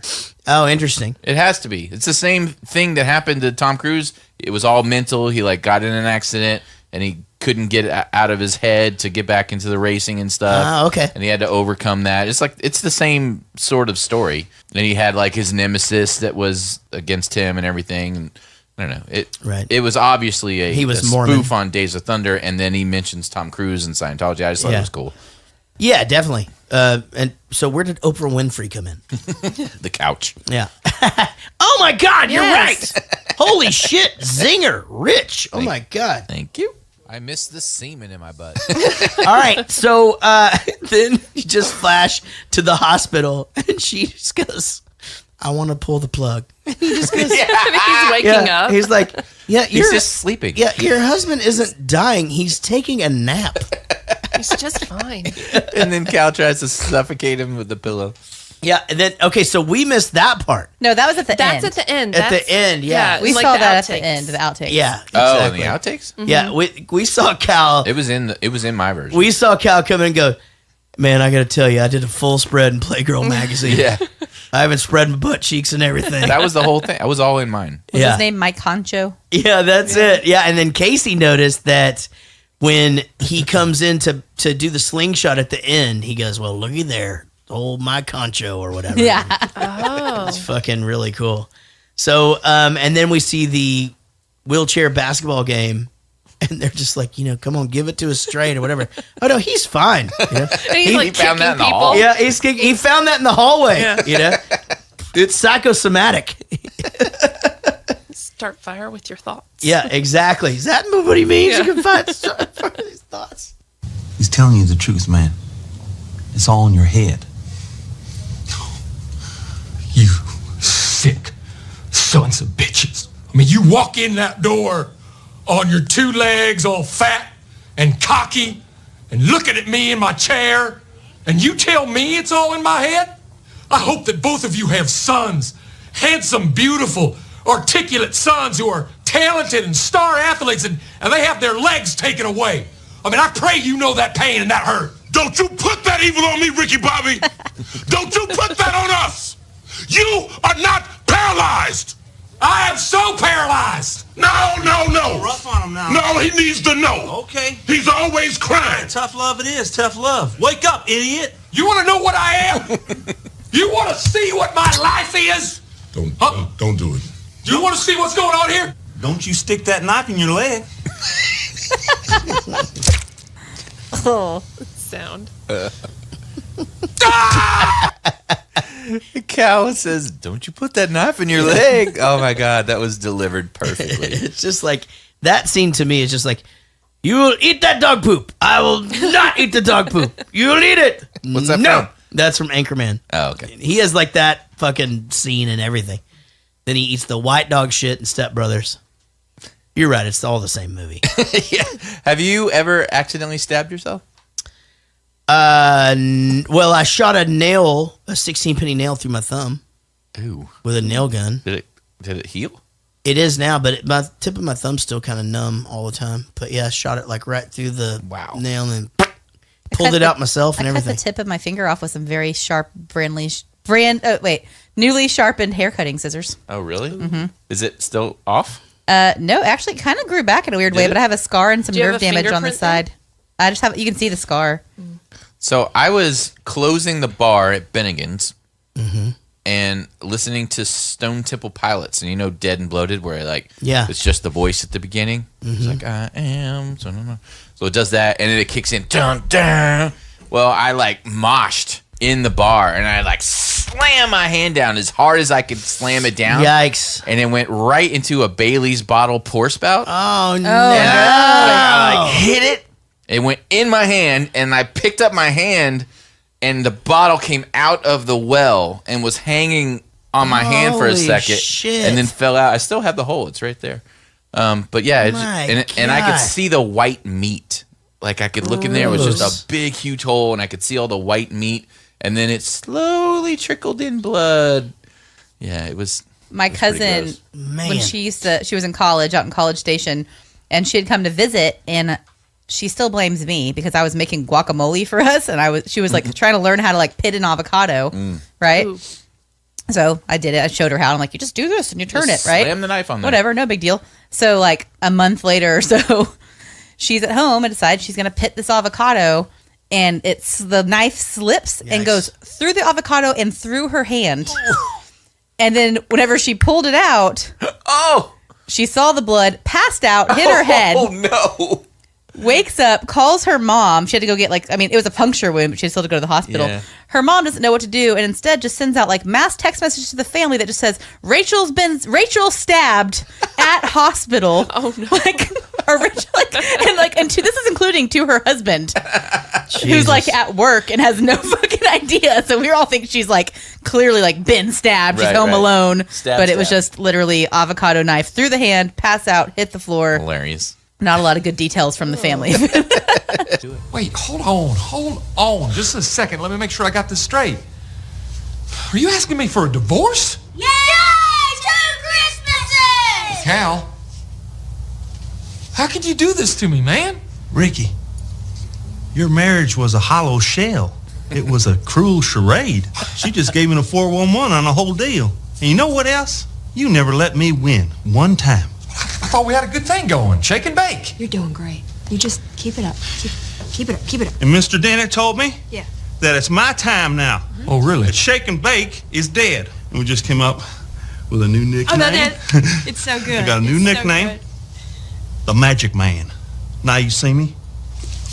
Now you don't. That was the stupidest nickname I've ever heard. Is it, Ricky? Because I think you wish you thought of it. All right, you got me. That's an awesome nickname. Have I ever told you guys about my divorce? Which one? Either of them? I've heard about both of them. Okay. But I believe one of them is pretty similar to or something happened that's similar to this, right? Oh, yeah, a little bit.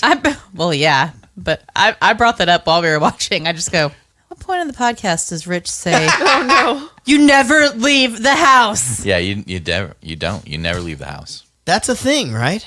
I mean... Don't leave the house. Yeah, because if you leave, what? You abandon the house? I don't know how that works.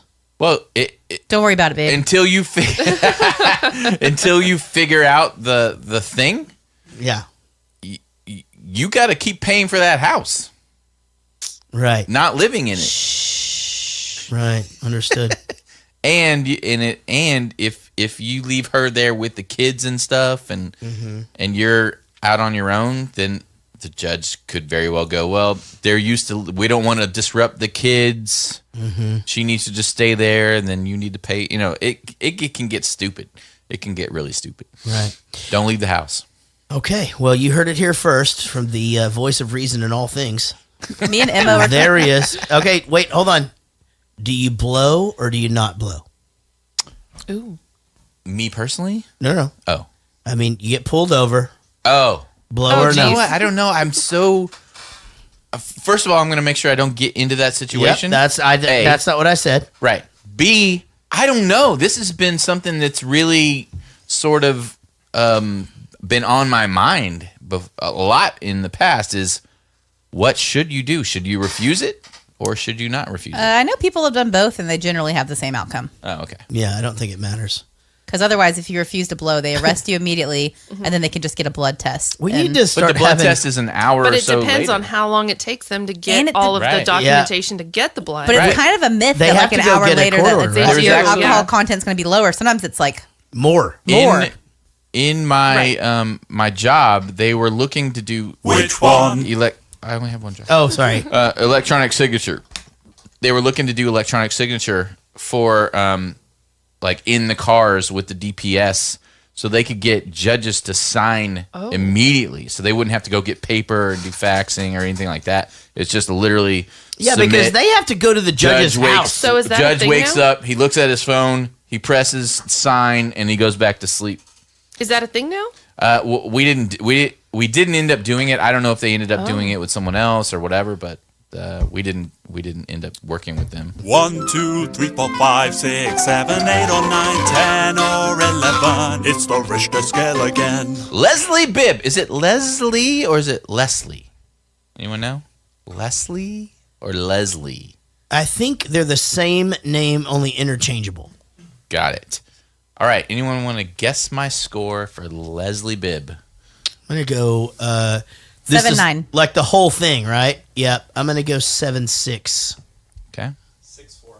6-4 from Silent Sean. Amy?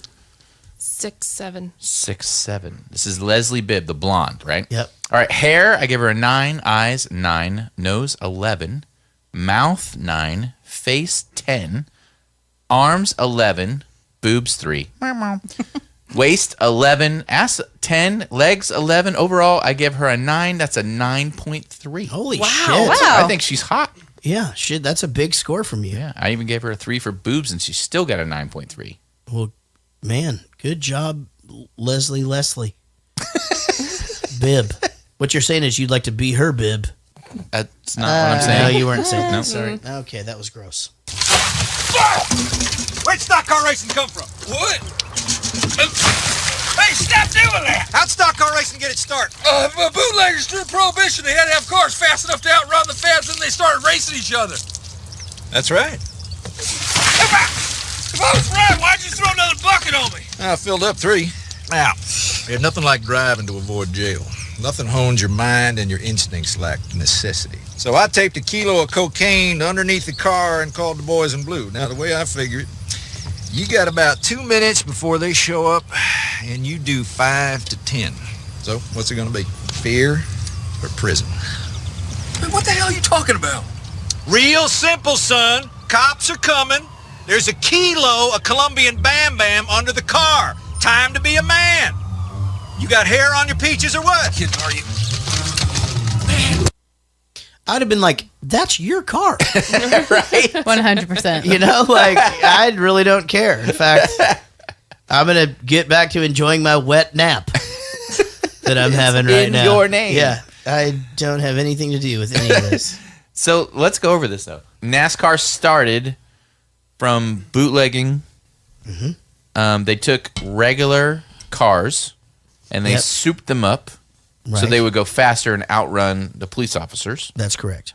So that's where they get sort of the stock thing, I think, right? So in NASCAR, it's called stock cars because they're actually real cars, right? Yeah, but they're not anymore. I mean, not anymore. Yeah. So, but the whole deal with NASCAR is that all the cars have to have the same specs or up to a certain spec, and you can't go, oh, I have a better tire, so I'm going to use that instead. You can't do that. They all have to be the same. So the whole point is who's the better driver because we're all driving the same exact car. Sure. For the most part. But you're not really. Not really. But I mean, yeah, I mean it's all about who the best driver is, but it's also about the pit crew and that who can make that same car perform the best. Yeah. You know? But I don't like the whole teams thing. I think the teams thing is bullshit. Yeah, but that's real though, I believe. No, that's what I'm saying. It is real. Yeah. So you can do blocking and all that, like your teammates block and make some person win because they block some other. I don't like that. I like I think it should just all be individual and whoever the best driver is. Yeah. I think that kind of takes some of the competitiveness. Yeah, maybe. Yeah. Individuality. Yeah, because it's like one person's going to try not to win and block out the people so that his partner can win. I don't know. It doesn't. Now I don't know who's the best. Maybe if they were all trying to win, someone else would have won. I guess just shit is just strategy based anyway. I mean, you have to be in a certain position to be able to help your friend win. Sure. So there's a lot going on, you know. Yeah, but you could just slam on the brakes, wait for everybody to come around and get in front of them, I guess. Well, it's a circle. That's true. Yeah. It's a circle of life, you know. That's really what I was just about to say. Yeah. You know, it's like cricket. It's just like cricket. It really is. It's exactly like that sport. Because we don't know the rules of NASCAR. We have or no cricket. idea what's going on in either sport. Yeah. They might as well be the same. Yes. Pretty much is, right? Yeah. You guys, any NASCAR fans in the room?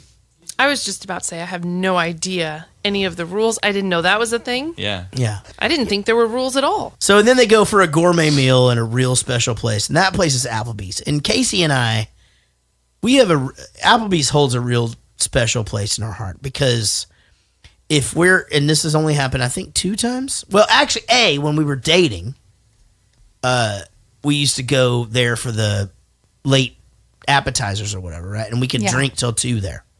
Yes. And then, but you couldn't eat, but you could real have classy dating setup. Yeah. It was all we had, though. We were in Highland Village, Texas. But then one day we were in like a real big fight over something stupid. No, we were fighting over where to fucking eat. Well, of course. But then so it was just like, fuck it. We'll just go to Applebee's. Right? Because we were driving by one and he said what about, and we're like, no, and fuck it, let's just go there. Yeah. So we end up in the Applebee's parking lot. Both of us are pissed. We were inside. Oh, were we? Yes. And then we opened the menus. Yeah. And then it's just like, do you really want this? No, I really don't want this. Are we just here because we're fighting? Yes. You want to get along from now on and go eat somewhere else? Yes, I do. Yeah, let's get the fuck out of here.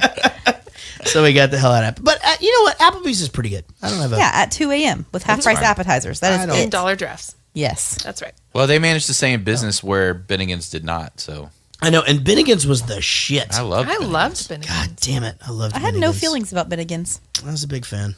I miss it. I miss Tia's. Remember Tia's? Ooh, I liked Tia's. Things were going good, weren't they? That's exactly why I had to blow it up. I don't know what organ or bone people have that makes them act right, but I was born without it. I'm no good. Hey, all those races I won, that was for you. You know that? I did just like you told me. So if you ain't first, you're last. What the hell are you talking about? Well, you told me that day at school for career day.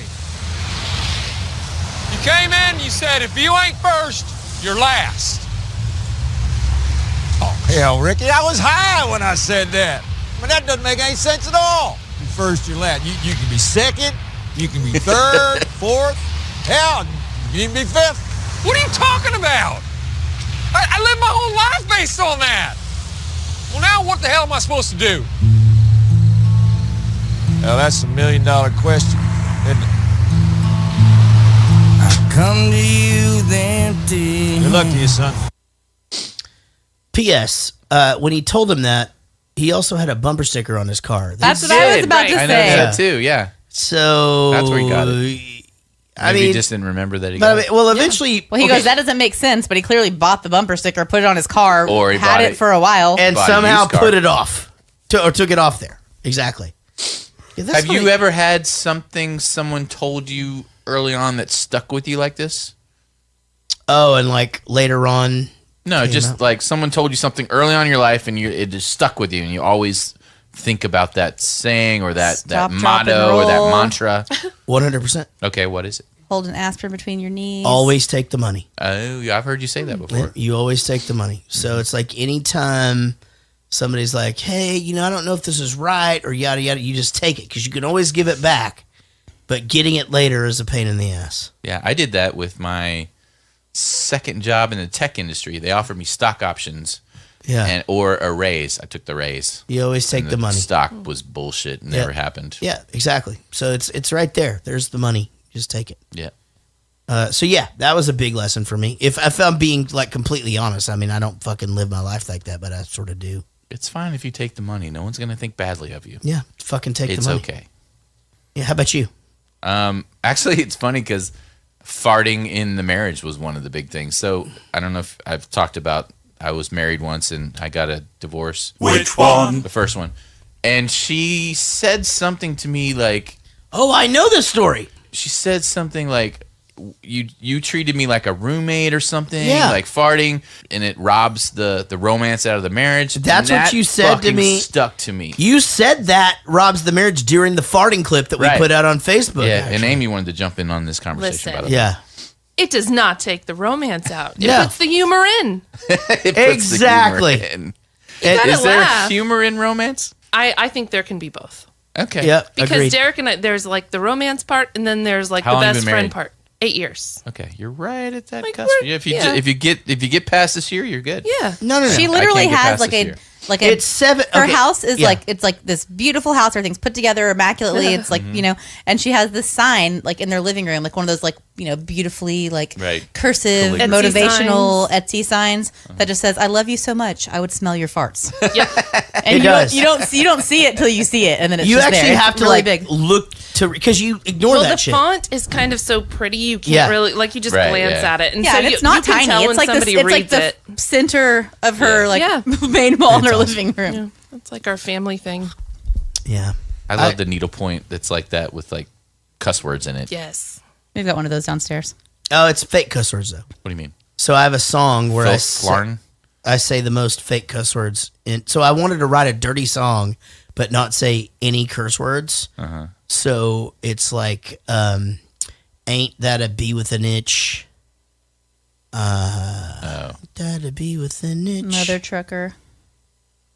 You can go to HE double hockey sticks and F yourself because I'm flipping gosh darn sick of all the S word you put me through.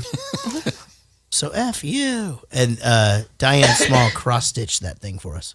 Diane Sawyer? Who? Diane Small. Oh, Small. Be amazing. So you're saying young. You're talking about your first marriage young. You're not talking about like as a child. No, I couldn't think of anything Oh, you as a said the child. first I think one, lots of people like, are told something in a relationship and you go, okay, I will not do that again. Yeah, it just stuck with Like, me. I'll definitely not act like my ex-boyfriend's mom again. Never again. I don't know. I have so many from like I was really lucky. I had one. like, what? What? Name one. Name one what? Of the so many. No, but let me finish the story first. But I had like a mentor in business or whatever. And it honestly, man, and as silly as it is, and as I really do live by this a lot, is what's the worst that can happen? I mean, I really do. I mean, I think about it all the time. Like, well, I should say something. What's the worst that could happen? I mean, it's not going to get any worse or this or that, you know? So there's that, and there's always take the money, and there's, my dad, his advice to me was, keep it in your pants unless you have to pee. Mine's like always move forward, always keep swimming, like just constantly Go. Yeah. It's okay to fail, but you just have to keep going. Like, learn from your mistakes. But if you're just sitting there stagnant all the time, nothing's going to happen. Nothing good's going to happen. Right. Just always move forward. Yeah. A teacher told me one time, said, nobody really understands you, and that's fine. Just be yourself. My mom said, that's horrible. Let me get you a Xanax and a hot chocolate. You'll be fine. Yeah. Do you want to know why I think that you should race again? Sure, why? Okay. It's because it's what you love, Ricky. It is who you were born to be. And here you sit, thinking. Well, Ricky Bobby is not a thinker. Ricky Bobby is a driver. He is a doer. And that's what you need to do. You don't need to think. You need to drive. You need speed. You need to go out there and you need to rev your engine. You need to fire it up and you need to grab a hold of that line between speed and chaos and you need to wrestle it to the ground like a demon cobra. And then when that fear rises up in your belly, you use it. And you know that that fear is powerful because it has been there for billions of years and it is good. And you use it and you ride it. You ride it like a skeleton horse through the gates of hell and then you win, Ricky. You win. And you don't win for anybody else. You win for you. You know why? Because the man takes what he wants. He takes it all, and you're a man, aren't you? Aren't you? Susan, I've never heard you talk like that. Are we about to get it on? 'Cause I'm as hard as a diamond in an ice storm right now. I fucking love it. Okay, I've got a lot to say about this clip. All right. So, first of all, I made a post the other day on Facebook, and I said, every Drew Barrymore movie would be much better if Amy Adams or Isla Fisher was in it instead. Every single movie would be better with those two instead of Drew Barrymore. You said something positive about Amy Adams? And the other thing is, years and years ago, I would get those two girls mixed up. I still get them mixed all up. the time. Me too. But now I look at Amy Adams and I go, how could I ever mix her up with Isla Fisher? Because I don't think Amy's attractive at all. I know you don't. And Isla Fisher is insanely gorgeous. They were in a movie together called Nocturnal Animals. Have y'all seen that? I know what you're talking about. It's fucking weird, but it only came on during the day and I was asleep. Stark contrast between the two girls because Isla Fisher is insanely gorgeous. And Amy Adams is kind of... She's not frumpy, but she's kind of like... She's just like watered down version of Isla Fisher. Yes, like serious watered down version. But I used to get them mixed up all the time. I literally thought they were the same person. I thought Isla Fisher was in this movie. I seriously thought it was her. And I also thought Isla Fisher was in Enchanted, which is Amy Adams. Enchanted was that where it starts out a cartoon and then she comes to real life. And that's Amy Adams, and right? McDreamy's in there and everything. Huh? That's Amy Adams. That's Amy Adams as well. But I thought that was Isla Fisher. Now, who is the Little Mermaid? Ariel. Now, which one of these girls is Ariel? She's a cartoon. What are you talking about? No, one of these girls is real life Ariel. She turned into a real human being, and it's her. That's Enchanted you're thinking of. Nope, it's one of these girls. I saw the fucking movie. Don't fuck around. Ariel, the Little Mermaid, came to life, and it's when... Go ahead, I'm sorry. All right. So, let me do my score. Anyone want to guess the score for Amy Adams? Play along a little bit. Over to Rich for his... Oh, shit. Sorry. Hold on. 1, 2, 3, 4, 5, 6, 7, 8, or 9, 10, or 11. It's the Richter scale again. All right, who wants to guess the score for Amy Adams? I don't think I'm good at guessing. I don't either. I think I'm going to stick with my 7-9. I think I'm it's going to be stick with my 6-7. Yeah, 7, 9, 6. Okay. All right. $1 for Sean. $1. Okay, well, I haven't gone yet. $2. $2 for it. Okay. Amy Adams. Hair in this movie. Hair 11, eyes 11, nose 9, mouth 9, face 11, arms 11, boobs 4, waist 11, ass 11, legs 11, overall 11. I thought she was amazing looking in this movie. And she's not like that currently. Like, I don't think she's attractive really at all. Gives her a total of 10. What? It's crazy. My goodness. Roadhouse. If you're saying that Amy Adams is better looking than that other girl, you're just wrong. No, in this movie, in this scene, I was so turned on. She can act. She can act, but No, she looks like she's about to cry amazing. all the time in every movie that she's ever been in. She's so annoying. She looked amazing in this movie. Yeah, I think she's super hot. And she was rocking her jeans. Like, her waist was kicking ass. When Like, she climbed everything on was the table. amazing. I like they When get she climbed on the she table. gets on the table God. and he just it goes, was so fucking hot. I was like, no wonder I got her mixed up, because in this movie she actually reminds me of Isla Fisher, that they could be twins. He's like, this is like a White Snake video. Right. Up on the car. That reminds me of. Did anybody notice the bar name? The Unfriendly Possum. It kind of sounds like a horrible sexual position. Oh, it does. Like, You're right. Maybe. Yeah, what's the position? That is. I don't know. Look like? I don't know. Basically, Unfriendly Possum just sound like, well, they used to be there was a joke back in bands back in the day. You'd always try to stay away from the flying possum. Ooh. And the flying possum was like a vagina that got like passed around or whatever. Oh, no. Yeah. I think the position is where he's lying on his back, but he has his sort of legs up. Well, somebody's going to have to And play then- dead. I can actually get and this. then she's sitting on him like a chair. Here's the thing. I want you to keep going with that, but It has my friend Scott is so good at this game. Let's go ahead and get in on his. Okay, so what's it called again? The Unfriendly Possum. The Unfriendly. This probably won't take long. But somebody's going to have to play dead. Am Relax. Relax it, Rich. Okay. Or be dead. Sex position. Go. We can still do the show. We'll come back to it. Okay. I'm not going to fucking. I mean, he's going to have to type for like a half hour. It's going to be there for a really long time. You know what? Let's fucking get to why he came to America. All right. Let's do that. Do you know why I came to America, Ricky Bobby? Public schools, healthcare system, giant water parks. I mean, the same reason anyone comes to America. I came here for you to beat me. What the hell are you talking about?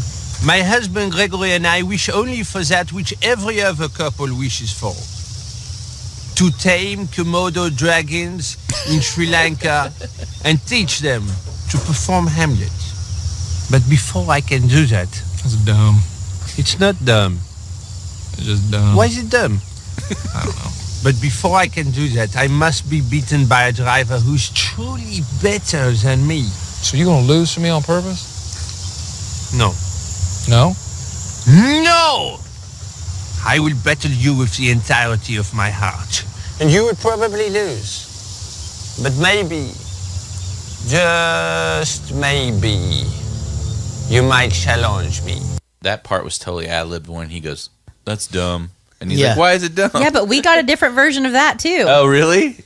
Did we? Yes, because ours was not like the. What did he say? Oh, Komodo you're dragon. right. It Ours wasn't was the like com- ours was like so that we can create a currency for dogs and cats. That's exactly right. You're exactly that's right. dumb. Yeah, he goes. That's yeah, hilarious. that they can use interchangeably. Yeah. Yeah. That's exactly right. Good job, babe. Yeah. That was a So good one. how about the point where he's just walking by the table, whatever? He's just like, "See you later." He goes, "Is that Elvis Costello and Mos Def?" And the dude just goes, "No." And it was. Yeah, it was. They were just That's sitting there funny. at brunch for no reason. Yes, he said what every couple wants to retire to Stockholm and develop a currency for dogs and cats to use. That's weird. That's a different version. Yeah, that is weird. Jared's opening a beer. Actually, I don't think in my version he said no. That's not because he introduced Elvis Costello. Elvis Costello. Really? Yeah. No He shit. introduced him as Elvis Costello. Costello. Why can't I No, not he say that? just no. In our version, he just walks by. And goes, "They're like." He goes, "Hold my hand, Ricky Bobby," and he starts to hold his hand. He goes, "Was that Elvis Costello?" Oh and no, he Mos did not Def?" say that. Yeah. And he just goes, no. Nope. And they just moved on. That was it. How weird. No, they Yeah. talked in Elvis. They both talk. See, I thought I remembered when I saw it before that Elvis Costello actually said something. Yeah, he said something. Yeah. All right. So, let's see. Now, to get him fired up for this race he's about to enter, they decide they're going to fake Glenn's death. And they do a really good job until Glenn fucking peeks around the corner and he's crying. He's like, "I see you." And is he crying? We were up all night working on, like I said, a lot of teams kicked in parts. Nice work, guys. And your sponsors weren't doing very much, so, well, we repainted the car. We'll take a look. Come on, guys. Well, I like the Cougar, but what company's ME? Me is you. Because it's just you out there. We don't have any corporate sponsors. We don't have any fancy team owners. We have you. And this car, and this cougar which symbolizes the fear that you have overcome, it's all there for you. Ricky, this car is like your Excalibur, the mighty sword that King Arthur used to bring together the Knights of the Round Table until Lancelot betrayed him by laying with his queen. In the biblical sense. Hey, Glenn. Everything cool that Susan said, you wrecked it. Guys, let's go win ourselves a race, all right? That engine looked like a go-kart. It didn't look like a V12 or a V8 or whatever it's supposed to be in there, right? No. It looked tiny. He actually could have had a V8, but he is allergic to tomatoes.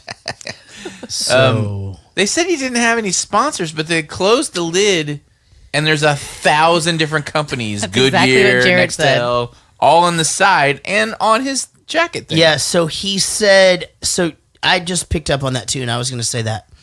Oh, sorry. But no. I'll cut this out. Shut up. But she goes, we don't have a. I think what the thing was is that we don't have a corporate sponsor, meaning there's not like somebody's name on the hood of the car, meaning like there's no Tide or Budweiser or Clearasil or shit. You know what I mean? Yeah. She Like, did so- say there we don't have any sponsors. Well, no, she says our sponsors aren't doing a lot for us. Then she goes, we don't have any corporate sponsor. Right, yeah. It's like a double deucer. So maybe they're just paying a tiny amount. They pay for the go-kart engine. Well, yeah, I mean, look, one of his sponsors is Goodyear. Yeah. I'm not sure what they do, but I think it has to do with the seating. Yeah. I agree. And then another one was Nextel's not. Is that not even a business anymore? Sunco was on there. Is that a business anymore? They're it's like Gas Sunny D, but you have to share it. Ricky Bobby wins. You'll never see anything like that in 100 lifetimes. It was completely illegal and in no way will count, but man, that was something. It was. That was really good. Monsieur Bobby, by defeating me today, you have set me free. Amazing. And then they make out. Yeah, I didn't know that you get disqualified if you get out of your car. I guess that makes sense. It does. But it kind of It's threw a me. car race. I guess if it was a foot race and you got in a car, you'd be disqualified. You know what I mean? That's true. Good like point. a relay. Excellent point. Excellent. I will never shake your hand. But how did Cal win? Everybody's car was wrecked. He couldn't cross the finish line. Because he was the closest to the finish line. That's definitely not in the rule book. That's not a thing. don't know. I'm pretty sure you actually have to cross the finish line in your car. But if nobody, I mean, there has to be. I mean, what are you There's no going to do? winner. What are you going to re-race? Yeah, re-race it. I don't First know. of all, that's never going to happen ever. Well, every car. you may have damaged. just jinxed that motherfucker. Cal won, and he wants to go back to shake and bake. Then what happens? Nope. You're going to be Dyson Slice. You're going to be the magic man. Oh yeah. I'm going to be El Diablo, which means chicken. Like one of those fighting chickens. It's like Mexican for fighting chicken. With claws. With claws And the all beak. All right. So then they say, what do you say we get thrown out at Applebee's? Man, this fucking movie is really, really good. Yeah. I didn't even really watch this time as it being like a Will Ferrell movie. I thought it was great. I've never sat down and watched this movie before. Never. This never? is always a tour bus movie. Oh, just I've seen it a snippets. bunch of times, but I've never sat down and just like watched the movie. Yeah, the movie's really good. Really, really good. And I thoroughly enjoyed it. And here's a scene that Casey and I did not see, which I think sums up Rich's entire viewing of this movie. And here it is. Wait a minute. You are ready to walk away from FHM Magazine's #7 hottest ass for the girl who forgets to get your dry cleaning. Yeah. Yeah? Yeah. Good luck, weirdos. Carly, come back here. Yes, This is Susie something I've Q. been wanting to tell you for a really long time. Thank you. Maybe one together? Susie Q, are those real? Well, girl, got some game. We'll see you on down the road. You seen Cal? He's somewhere around here. Hey, Cal! Baby, I'm coming. Thanks, baby. Maybe one more? Yeah. Always. She's crazy. And she showed with her bra on, too. Because yeah, I don't think... Maybe she has one of those ones that opens in the front. Oh, yeah, that's fine. I had a couple of those in high school. I think it was supposed to be that she wasn't wearing a bra. But I tried to get into a couple of those in high school. It's like a good... That was always a funny scenario. Flick of the thumb. Like a whole deal. What? I think it was supposed to be like she wasn't wearing a bra, but they were that perky. Oh, no. She was 100% wearing a bra. Yeah, she was wearing a bra. Underwire. Yeah, you could. Well, you could see the strap on her shoulder too. Right. But I think in the movie, strap on. in the movie, it was supposed to be she wasn't wearing one. Right. Well, they were just that perky. Terribly shot. Yeah. Horrible. You liked the movie though? Yeah, I love the movie. Yeah, I thought it was great. Casey? Yeah, I love this movie. Fucking A. Amy? Loved it. But I almost love the outtakes at the end even more. I know. Holy shit. It's very reminiscent of like Cannonball Run, Smokey and the Bandit, where those things are the things you remember the best. Yeah, exactly. So funny. Sean, he liked it. All right. Thank you for sharing. Guys, there's still more to the show. Don't turn off yet. We still read mail and shit. But I do have to thank for sharing Barry Ferguson, Jared Spear, Angie Thorin, who just had a birthday, Lucy Murray, Trevor James, Woody Chambers, Ray Jimenez, Sean Beck, Mitch Bergeron, right? Joey Bishop, Bergeron. Fiona Freeman, Austin Mark Graff, who will be here just in a few weeks, Chris Pulse, Simon Rogers, Andy Yerman, Person Carr, Jake Bradford, and Michelle Price, who was the most hungover person after this weekend on our little adventure. Now, here's the thing. If you guys share our post, we're going to read your name. And if you don't, guess what? Don't read your name. We're not going to read your name. Not going to happen. Let's check the email box. Email us at jaredgoes-to-the-movies@gmail.com. Okay, I got two kind of long emails, so bear with me here. Isaac McNary writes, well, guys and gals, I did it again. After I emailed you a couple months ago about running a marathon, I decided that wasn't enough. So this last weekend, I ran a 50K ultra marathon that's over 31 miles for those of us in America. It was awful. I ended up horribly dehydrated, nauseous, and overheated. I fucked up real hard on drinking enough and taking enough supplements, but I crossed the finish line. The funny thing that happened that I thought you all would enjoy, 19 miles into the run in the middle of nowhere, Kansas, I got horny. Middle school awkward, unwanted boner horny. You ever tried to run rocking a full-fledged erection? It ain't easy. I wear a super lightweight kilt while running, and it doesn't hide a damn thing. I just actually saw him in a picture in the kilt, and it's like the thinnest, like, cottony. Yeah, it was pretty thin. I could definitely understand what he's talking about. Anyway, luckily, the only person for miles around was my wife, but despite all the cajoling, she wouldn't pull over to the side and help me out. Oh, well, it only lasted about a mile. That's a long time. And then the dehydration set in, and all I could think about was dying. I made it through, and I'm back to normal now. Thanks for the laughs. Hopefully, I could return the favor in some small way.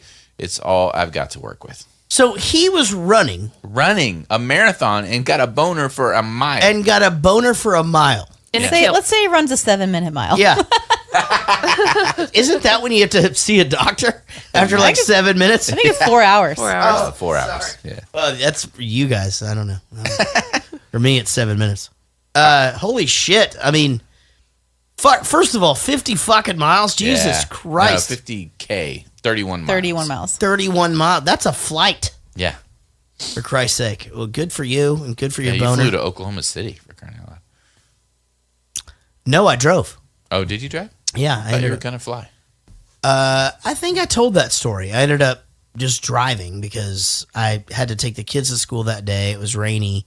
I was going to be like a beating to try to get in there, and I was going to get there at the same time. So I think I gave you shit for flying when I said. Yeah, I think you might be right. Yeah, so essentially the way that it worked out was I had to take my kids to school. By the time I get my kids to school, it was like raining and shit. I was just like, fuck, I got to drive to, and they booked me out of Love Field. So I was gonna have to drive to Love Field and get checked in. I don't have status, so I can't. You know what I mean? So I was like, I'm gonna make it, but I'm gonna be super stressed out. So I just called Casey and I go, well, I'm driving. I'm already in Denton. Right. Yeah. And I made it just fine. All right. Woody Chambers writes, Jarrett, in the summer of 1998, my girlfriend at the time told me I had to listen to this band, Bowling for Soup. I liked 2113, but I was hooked after Scope. Is that the song of yours? It is. Okay. Yeah. In fact, that was our song until she dumped me. The following summer, before I moved from Corpus Christi to Atlanta, I had to special order ROHO and Tell Me When to Whoa. Right. Roho. What's Roho? Rock On, Honorable Ones, and Tell Me When to Whoa. Okay. From the local record store because nobody carried it. Yep. I played them till they sounded warped. This was my introduction, but that isn't what this email is about. Oh boy. In the fall of 2000, Roadhouse, I enlisted in the Marine Corps. After boot camp, I picked up Let's Do It for Johnny and still had the record framed on my wall. I was getting to enjoy everything again. September 2001 changed a lot in America, but its impact was lasting in the military. I picked up Drunk Enough to Dance a few months before the first time I went to Iraq. This started a strange coincidence of every record seeming to coincide with me deploying. Iraq in 2005, Iraq again in 2007, Africa in December 2009, Afghanistan in November of 2011, Japan, okay, that wasn't bad, in January 2014, and Okinawa in November of 2016. You know your records better than I do, but every album seemed to go with me leaving my family. So let me first say this. I have 2 years left.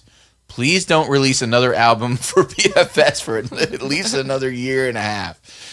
Thanks, but in all honesty, I'd like to say thank you. Belgium has been a song that has kept me going for many years away from my wife and children. Scope, Ridiculous, Ohio, Down for the Count, Two-Seater, friends of mine, and many, many more have been with me and helped ease the burden of high stress and painful situations, from my Sony Discman to my 10-pound iPod to my phone now. It's the music that my family sings together in the car. It's the music that even after 20 years makes me want to sing at the top of my lungs to the dismay of my 5-year-old. You have brought comfort to me and my brothers in dark times and a little bit of home that I could always hold on to. If I ever do get the pleasure of meeting you in person, I'd like to shake your hand and buy you a beer or 20. But if not, from the bottom of my heart, thank you for being you and what you have unknowingly given to me. And to Rich, especially since you are the one that reads this, dude, you crack me up. Thank you for convincing the above to do a podcast, it's my favorite thing to share because, let's face it, the world could always use a laugh and maybe some ice cream and a hug. Also, you don't have to read this on the podcast. It's long, but if you could pass it along, it would mean a lot. Thanks, boss. Woody. Holy sweet Jesus. Well, thanks for making me cry at the end of the podcast. Usually this is where I talk a bunch of shit. a little bit. Yeah, this is where I usually talk a bunch of shit and say a bunch of shit that doesn't make sense. Luckily, it's a weeknight. And I only had as many beers that were here. I fucking drank them all, but fuck it.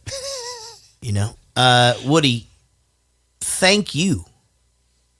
If it weren't for you, I couldn't make this music and I couldn't do these things. And like the things that you're doing, I can't even imagine being deployed that many fucking times, that many places, all of those just literally starting over each time.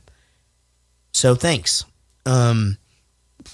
From me and from everybody in this room and from everybody who listens to the show, we appreciate it. If it weren't for you, there wouldn't be podcasts. So, I don't really know that I'm gonna wait a year and a half to make an album. So, holy shit! I hope you get sent to Hawaii. That's pressure. Yeah, I mean, Jesus Christ. By the way, Japan is awesome.